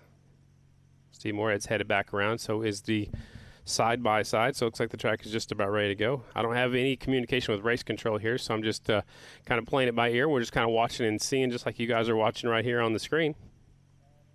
You guys can keep track of the live timing and scoring if you get the app. Download the app. There's a free version. I believe there's a $1.99 version. I have the $1.99 one, so you can see what's going on. You can see the event for tomorrow's already up, the standings as how they finished from Volusia and how they stand so far coming into the Indy Mile. Also, the season is there. And you can also, you know, get some rider bios and all kinds of cool stuff on the app. Of course, tune in on Track Pass and on Facebook. So all the track equipment looks like it's pulled off of the racetrack. It's hard to see from here if they're ready to go just yet or not. Usually I'm above the finish line area somewhere, but this weekend we are outside turn number 1.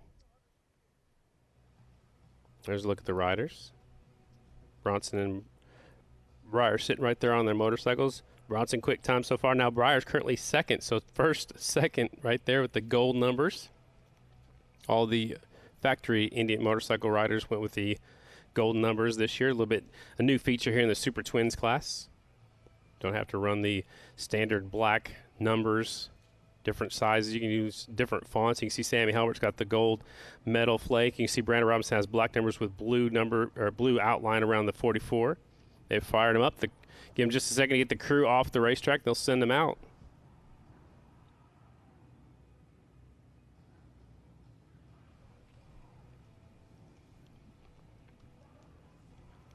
Bronson and Breyer right there. Again, Breyer's on the left, our defending champ.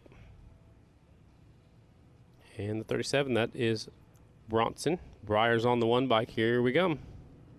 One lap, ladies and gentlemen. They got one lap, so it takes them one lap to get up to speed, and then they'll get the checkered. A lap after that, I guess. So Sammy Halbert out front, Brandon Robinson, Meese, Dalton Gauthier back out there on the 79 bike, so evidently he didn't tear anything up too bad. At the back of the pack, the 1 and the 37. That's what they did earlier. Breyer on the 1, Bronson on the 37. So I'm sure they'll get maybe the white and the green this time, but we'll have to wait and see. So they were coming to the white last time when the red flag came out. Qualifying, Super Twins. There's the green flag. So they'll have green and maybe a checkered, green, maybe a white, and then a checkered. So we'll have to see when they come back around. So just got a question on my phone, actually, from one of my good friends out in New Mexico. So these riders will get qualified into tomorrow. Yes, they will, but there will be also a chance tomorrow. So this is just for tomorrow's program, and there will be one practice session for the Super Twins and one more qualifying session for the Super Twins tomorrow. So these times will be recorded, and then if they go faster tomorrow, those times will be what they use. Or if tonight's times are faster, they'll use tonight's time. So that's how I understand it anyway. Now the white flag is coming out. So I gave him one lap to get up to full speed. Now the white flag is out. Last lap, group number 1, AFT Super Twins. I hope I answered your question.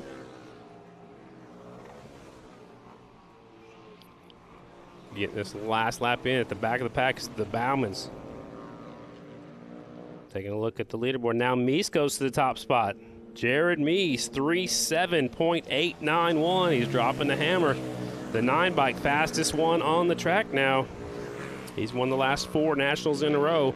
Brandon Price moves up to second. So whatever they did, they figured something out on this last lap. And now here they come to the checkered flag. There's the 69, Sammy Halbert. 44, Brandon Robinson. Meese on the 9. Gauthier, the 79. Price. Fisher. Breyer, Bauman, and Bronson Bauman. You can hear the tires squawking as they go by me here in turn number 1. So we'll give timing and scoring just a second to update. Now Bronson goes back to the top spot on the last lap. He drops the hammer. 3:7.724. That's the fastest lap we have seen. 3:7.7224 for Bronson Bauman. The 37 bike is our quick time. Again, no communication between the riders and the teams until they get back to the pit area. So Bronson probably has no idea. I'm sure it felt good. Jered Meese currently second, 3:7.891. Brandon Price is third. Sammy Halbert fourth, Breyer Bauman fifth, Dalton Gauthier sixth, Davis Fisher, Brandon Robinson, and J.D. Beach. Group number 2 set to come out be the 4 of Brian Smith, 11 Andrew Luker, 12 Jay Maloney, 20 Jered VandeKooi, 23 Jeffrey Carver, 27 Robbie Pearson, 36 Kobe Carlisle, 62 Dan Bromley, and the 72 is Larry Pegram. Group number 2, AFT Twins qualifying. Round 1. We have 2 rounds here tonight, 1 round tomorrow. Waiting for this second group to come out. Make sure that track is clear. They'll send them out. Again, the time to beat Bronson Bauman. 3:7.724. Here comes the second group.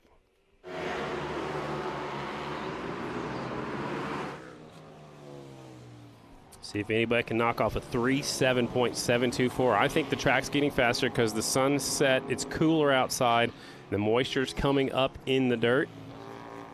And look at this, the very back of the pack. Here comes the 4 bike. That's the mile master himself, Brian Smith. He loves going at the back of the pack. He doesn't want to show anybody his line, doesn't want to show anybody what he's doing, doesn't want to give anybody a chance to draft with him. Brian Smith's at the back of the pack. They call him the Piper. He says, follow me, guys. Let's go. Here's your leader, off of 4 on the front straightaway, the 20 and the 27. They've done this every session. I don't know if they're working together. I don't know if they've talked it over to go out here and run nose to tail like they are, but they were set, like 3rd and 4th quick just a couple of sessions ago. Maybe they did. Maybe they decided to work on it. Here comes Brian Smith at the back of the pack. And now Pearson's right here. Green flag still out. A couple of riders at the very tail end of the field. The 4 bike. And he's got company back there with him. It's Larry Pegram on the 72. So 2 veterans at the very back of the pack, the 4 of Brian Smith on the Vance Hines Harley-Davidson. But here comes the leaders on the front straightaway. The 20 of Jered VandeKooi, the 23. I'm sorry, that's the 27 of Pearson goes by, and Pearson takes that top spot away. Carver third on the racetrack, the 23 bike. Taking a look at the leaderboard, no changes so far. Jeffrey Carver moves up to 9th, so no changes until the top 9th spot. The 23 of Jeffrey Carver moves into 9th. We'll wait and see when Smith comes by on the 4 bike, though. He's been fast all day. He's trying to shake off the 72 of Larry Pegram. We'll see if the 4 bike moves up the leaderboard. Still in 9th on my sheet. I don't know if it's reset yet or not. So Brian Smith still 9th. Here's your leaders, off of 4 on the front straightaway. Now into turn 1, the 27 of Pearson out front. VandeKooi behind him. There's Carver, Dan Bromley, Andrew Luker. Jay Maloney on the 12 bike. And then the big gap back to the big number 4. 2016 Grand National Twins champion right here is Brian Smith. And Larry Pegram's actually keeping him honest right there behind him. So Smith is not laying down a quick lap like we thought he would just yet. This is qualifying round 1. Here's your leader on the front straightaway. 27 and the 20. RJ Performance Indian, Height Trucking on the sponsor list for the 27 bike. There's the 23 right here in front of us. It's the Brian Bigelow DPC Racing entry. I missed that one earlier. I didn't say DPC. Dan Calking's a big supporter of flat track, has been for many years, and he's on board the sponsor list for the 23 bike, the Wizard, Jeffrey Carver. And now the white flag's getting ready to come out. Big P's got that big white flag out of his back pocket. There's your leader off of turn number 4. 27, the 20, and the 23, tracking him down. Carver's up to 2nd, ladies and gentlemen. Jeffrey Carver's on the move up to 2nd place. And this is qualifying round 1. 2 rounds tonight, 1 round tomorrow.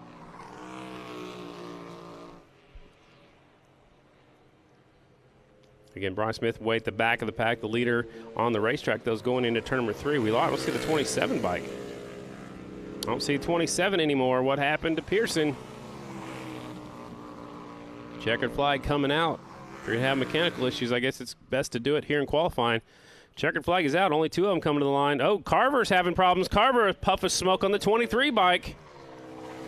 It looked like smoke to me. Maybe he got up off the groove, but he's off the pace for sure. Jeffrey Carver knows something's wrong.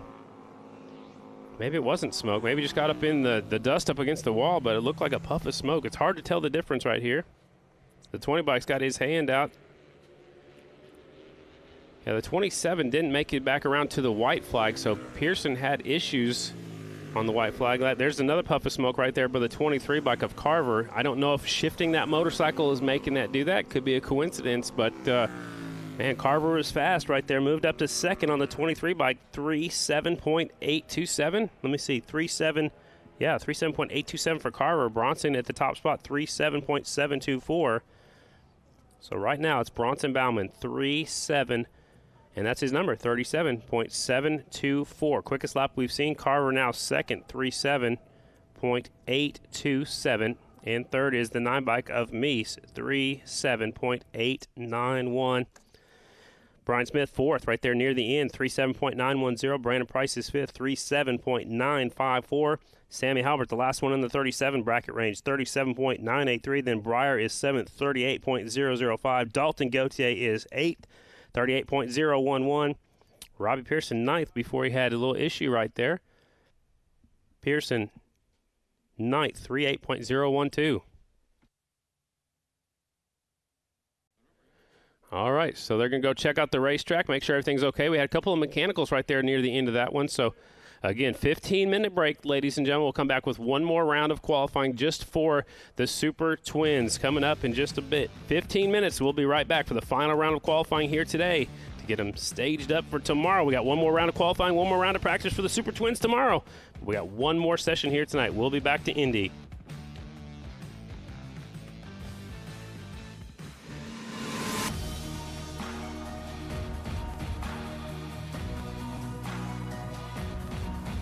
Inside every Yamaha lives the heart and soul of a competitor.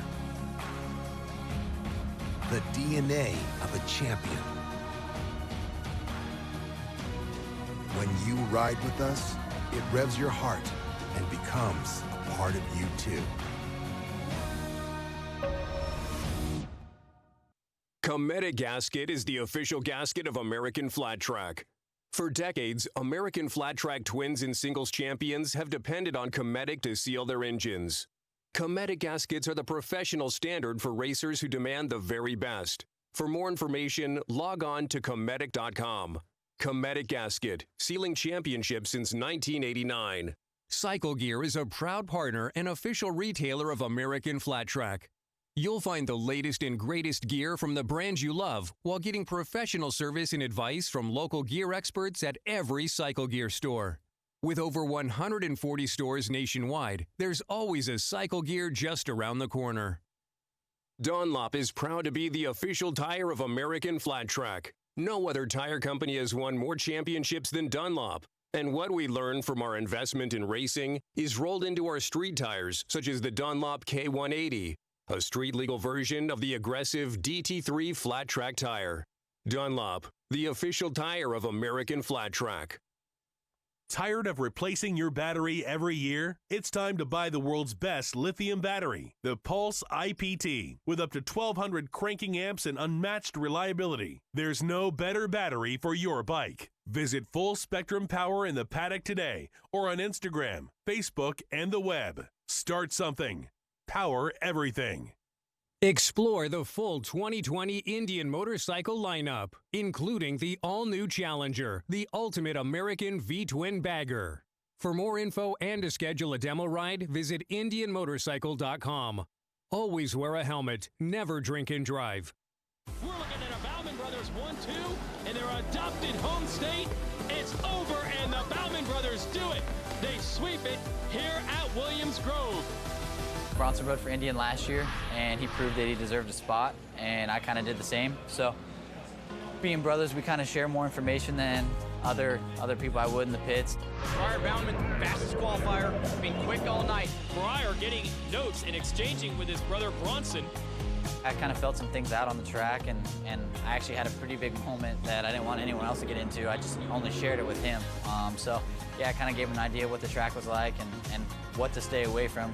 I think flat track as a whole is a huge family.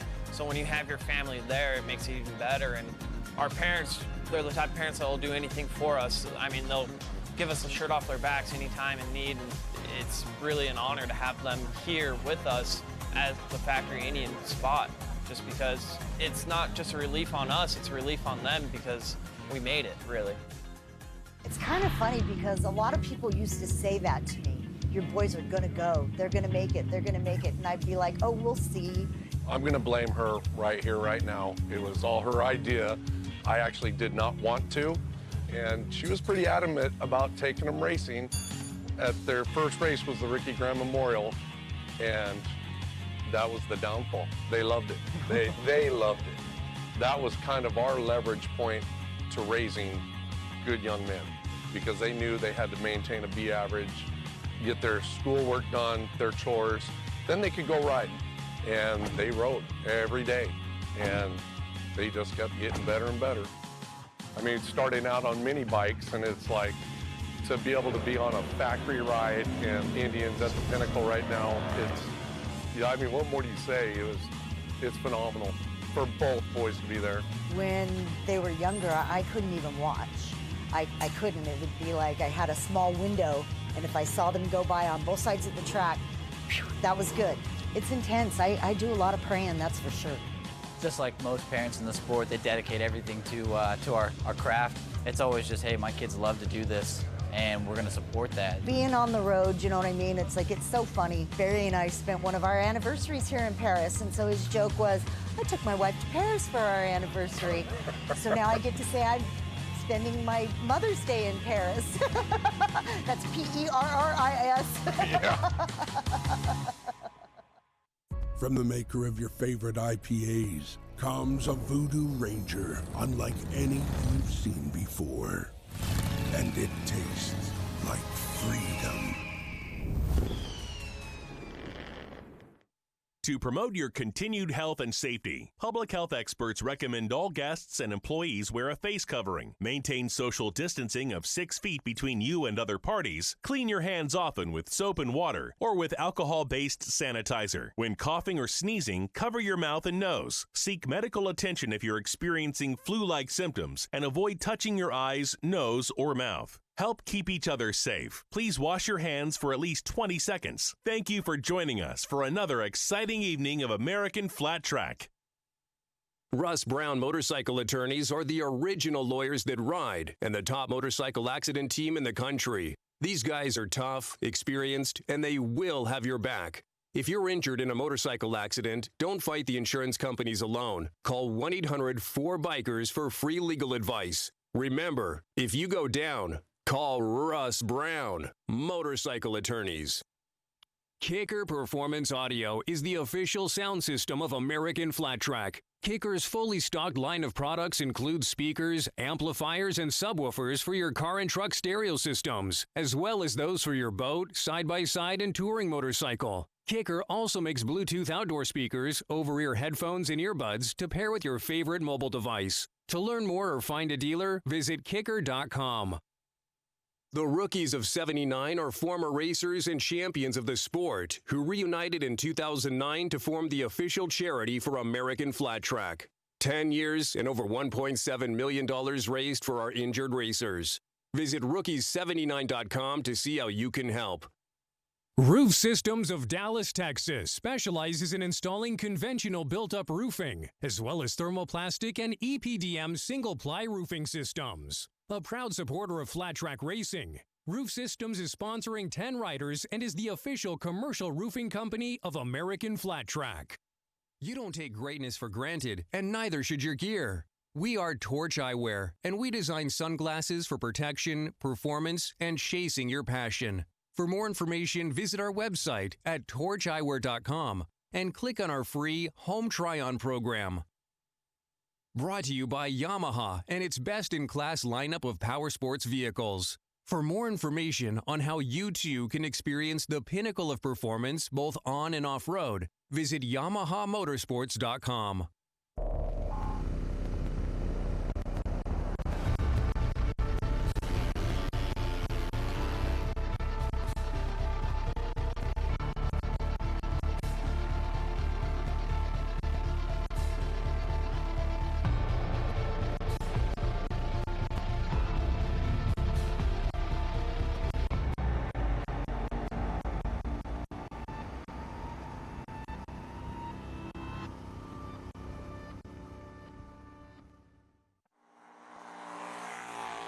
The ones who never stop. The ones who never quit. Round and around. We don't make the champions, but we do make the tires. We are Dunlop.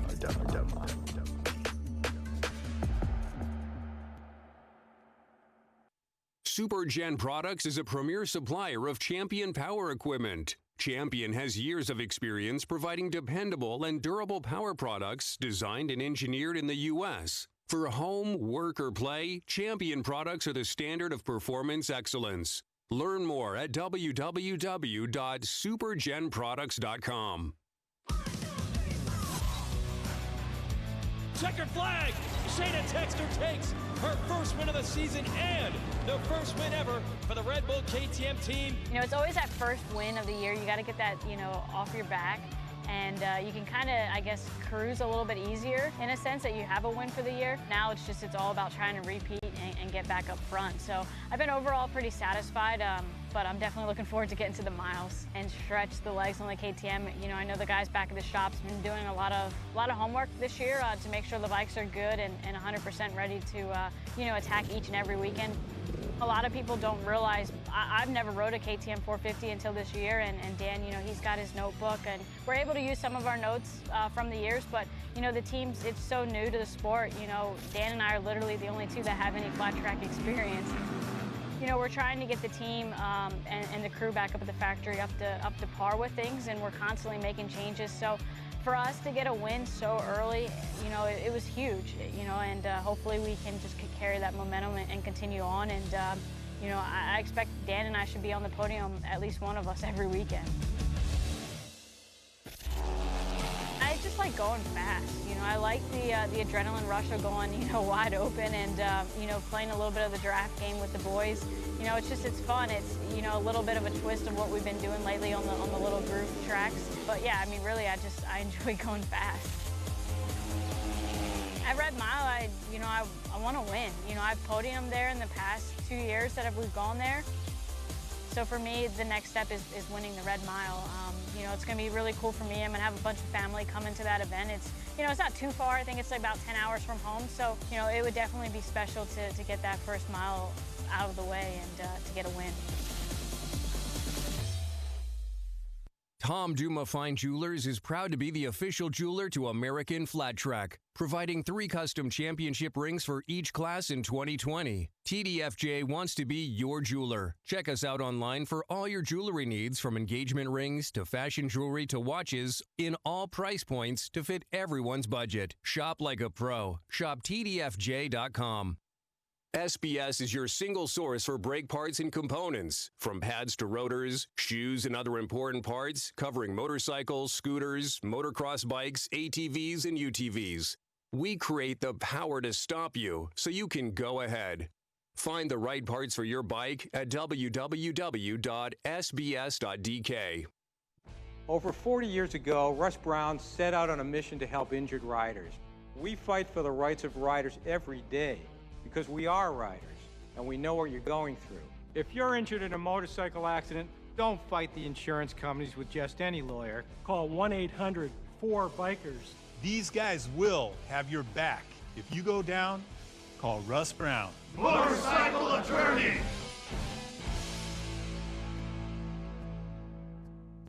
Welcome and thank you for joining us today. In accordance with CDC guidelines, we have enhanced sanitation procedures and implemented additional measures for social distance spacing and screening. Therefore, we strongly suggest that all guests wear a face mask, clean your hands often with soap and water or with alcohol-based sanitizer, and maintain social distancing of 6 feet between you and other parties. We appreciate your cooperation during this unprecedented time. Help keep each other healthy and safe. We're glad you're here with us for another great evening of American Flat Track Racing.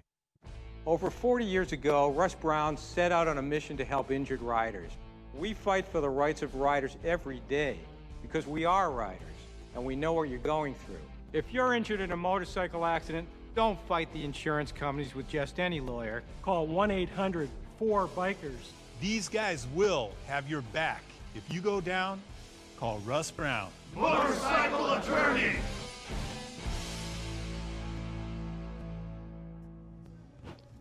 And welcome back to the Indy Mile, ladies and gentlemen, the final round of qualifying here tonight. Like I said, there will be one more round of qualifying tomorrow and one more round of practice, actually, because the track will be different. So they'll have one round of practice, and then the final round of qualifying will take the fastest lap from either the last session, this next session, or the one session tomorrow, and that's how they'll get qualified into their semifinals for tomorrow afternoon.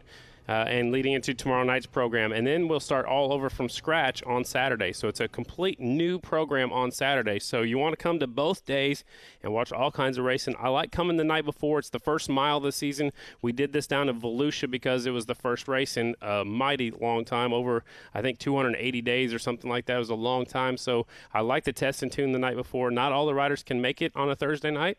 Most of them can. Obviously, all the Super Twins riders have. It looks like all the singles riders had. It looks like a few of the Production Twins riders kind of got here at the last second, got some laps in here tonight. They will do their qualifying tomorrow.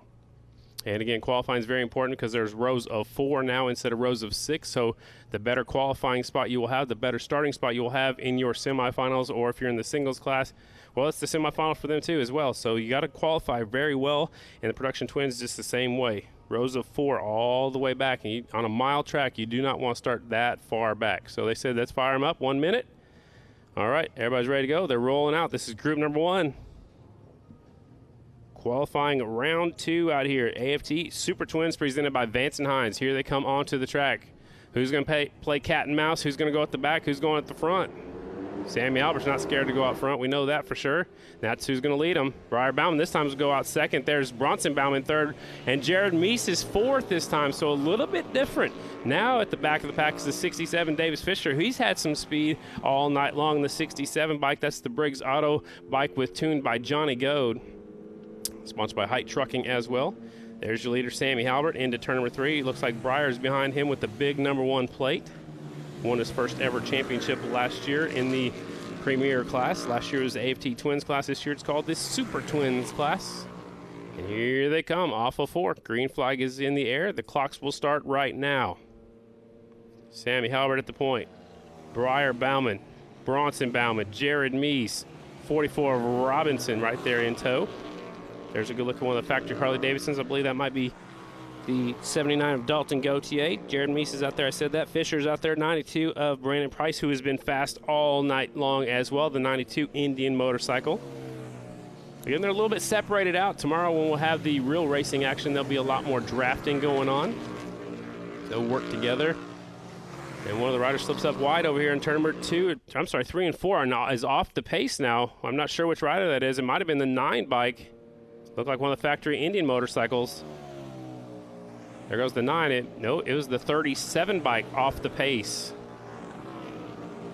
Maybe he just decided to go at the back of the pack. I haven't seen him come back around yet. So one bike is definitely off the pace. We lost him over there in 3 and 4. On the back straightaway, 69 Sammy Albert, a little bit of head shake right here at the end of the straightaway. There's the 1 of Briar Bauman. There's the 9 of Meese, 44 of Robinson. Right behind him is the 79 of Dalton Gauthier, last year's AFT singles champion. There's Gauthier. Look at him. He fell down in that last qualifying session. Trying not to do that again here. He was 8th quick after that first round of qualifying just a few moments ago. Yeah, the 37 never came back around, so Bronson will have to settle so far with what he did earlier, which was fast time. Look at the head shake on the 69 bike. Wow. Sammy's got his hands full right at the end of the straightaway. He gets a little bit of head shake right at the end of the back straightaway. It's not so bad on the front straightaway, so something is not jiving just the way he wants it at the end of the back straight. Here he is on the front straightaway. We'll see if it's happening on the front straightaway as well. So far, so good. He reaches up. Might be a little bit smoother out here on the front side. You hear the tires squawking a little bit when they go past me. There's Bronson now. He's up to speed. Okay, so he is up to speed. I thought he was off the pace. Now Bronson working up the leaderboard just a little bit, moves into 8th. JD Beach is now in 9th. Again, JD's won here 2 times, but is in the other class. JD won here in 2009 and 2010.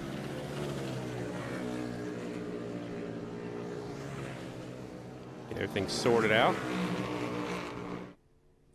Here they come back around. White flag is out for the 69. Look at this. Briar's tracking him down. Meese has the quick time. Now Briar goes to the top spot. Now Meese goes back to the top spot. It's changing. And the 44 is there. It changed a lot on that lap, ladies and gentlemen. So when it comes back around, we'll figure out who's the top spot. There's the 9 bike, Jered Meese, factory Indian motorcycle on the Rogers Racing SDI installation sponsored list right here on this number 9 bike, and he's got the top spot, 37.855. It is slower than the last session though. 37.855 is slower than that first round with Bronson with the 37.724.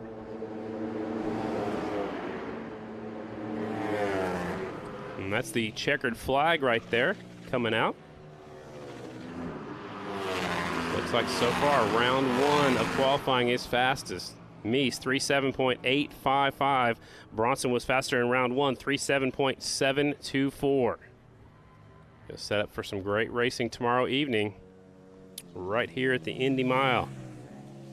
One more round to go, ladies and gentlemen. Don't forget, tomorrow the gates open for fans at 4 p.m. Production Twins practice at 4:30. Singles practice to follow. Super Twins practice about 4:45. Getting some more qualifying action. The first semifinal, the first race of the day is actually at about 6:50 p.m. tomorrow. Production Twin Semi, AFT Single Semi, Super Twin Semi. Then we'll have opening ceremonies and then our 3 main events. So one more group to go out here on this Thursday night at the Indy Mile. Final group coming up next, Super Twins. The teams will go back there and debrief, and riders will talk to their crew chiefs, see if they'll make some changes before tomorrow. Well, we know right now Bronson Bauman has the quick time. I lost track of him down there. It looked like he pulled up and got out of the way maybe in turn number 3. I thought he was off the pace, but he finished it up. Here we go. Final round of qualifying here tonight. One more round tomorrow. 20 of VandeKooi, 27 Pearson, 23 Carver, 62 Bromley, 11 Luker, 36 is Carlisle, 12 is Maloney. Waiting for the big 4. He's at the back of the pack with the 72, just like they did last time.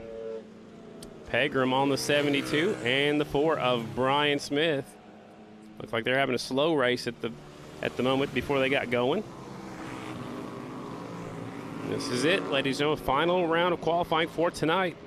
We'll have one more round for these folks tomorrow in the Super Twins class. VandeKooi out in front. Pearson right behind him in the 27. Carver and Bromley. Luker and Carlisle. Maloney, and then a full straightaway and more. Back to the 4. The Piper, Brian Smith. The Mile Master is what they call him. Got a couple of nicknames. Flying Brian Smith, the Piper. Just don't call him late for dinner. There's a look at the 20 bike. Captain Chaos, Jered VandeKooi. He actually won here also in the singles class. VandeKooi won here in 2014 on the Floyd Tap Honda.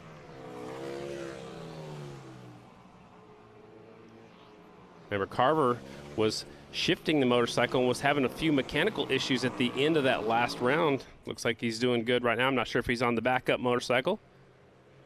Could have been just a figment of my imagination as well. If he got up close to that wall, might have kicked up some loose dirt. But it looked like when he shut off the throttle, a little puff of smoke maybe came out of that tailpipe. VandeKooi out front. Bugs Pearson right behind him on the 27. VandeKooi is in right now about the 13th spot. Here they come into turn number 1. VandeKooi, Pearson. There's Carver, the 23. Bromley, Luker, Carlisle, Jay Maloney, then a big gap. Back to Smith and Larry Pegram trying to keep Smith honest. Here they come on the front straightaway. See where Smith times in. Right now, Carver's in the top spot, 3:7.823. The 23 bike, fastest on the track. Smith back there in 9th right now on the 4 bike, 3:8.102. The 23 bike, fastest on the racetrack right now. There he is going into 1. Jeffrey Carver Jr. from Alton, Illinois. DPC Racing, Bigelow Racing, Happy Trails Racing on the sponsor sheet. Oh, Pearson with a little bit of head shake as he caught up to the backside of the 20 bike. And that's that draft, ladies and gentlemen. When that wind comes up over the bike in front of you, it does crazy things with the handlebars, just like when you run up on a semi on the interstate. You can feel the wind change everything, directions and all that fun stuff.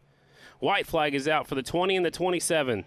They worked together the last 2 sessions. He gets back in line. I thought Pearson was going to go up the inside. Carver still quick time here in this session.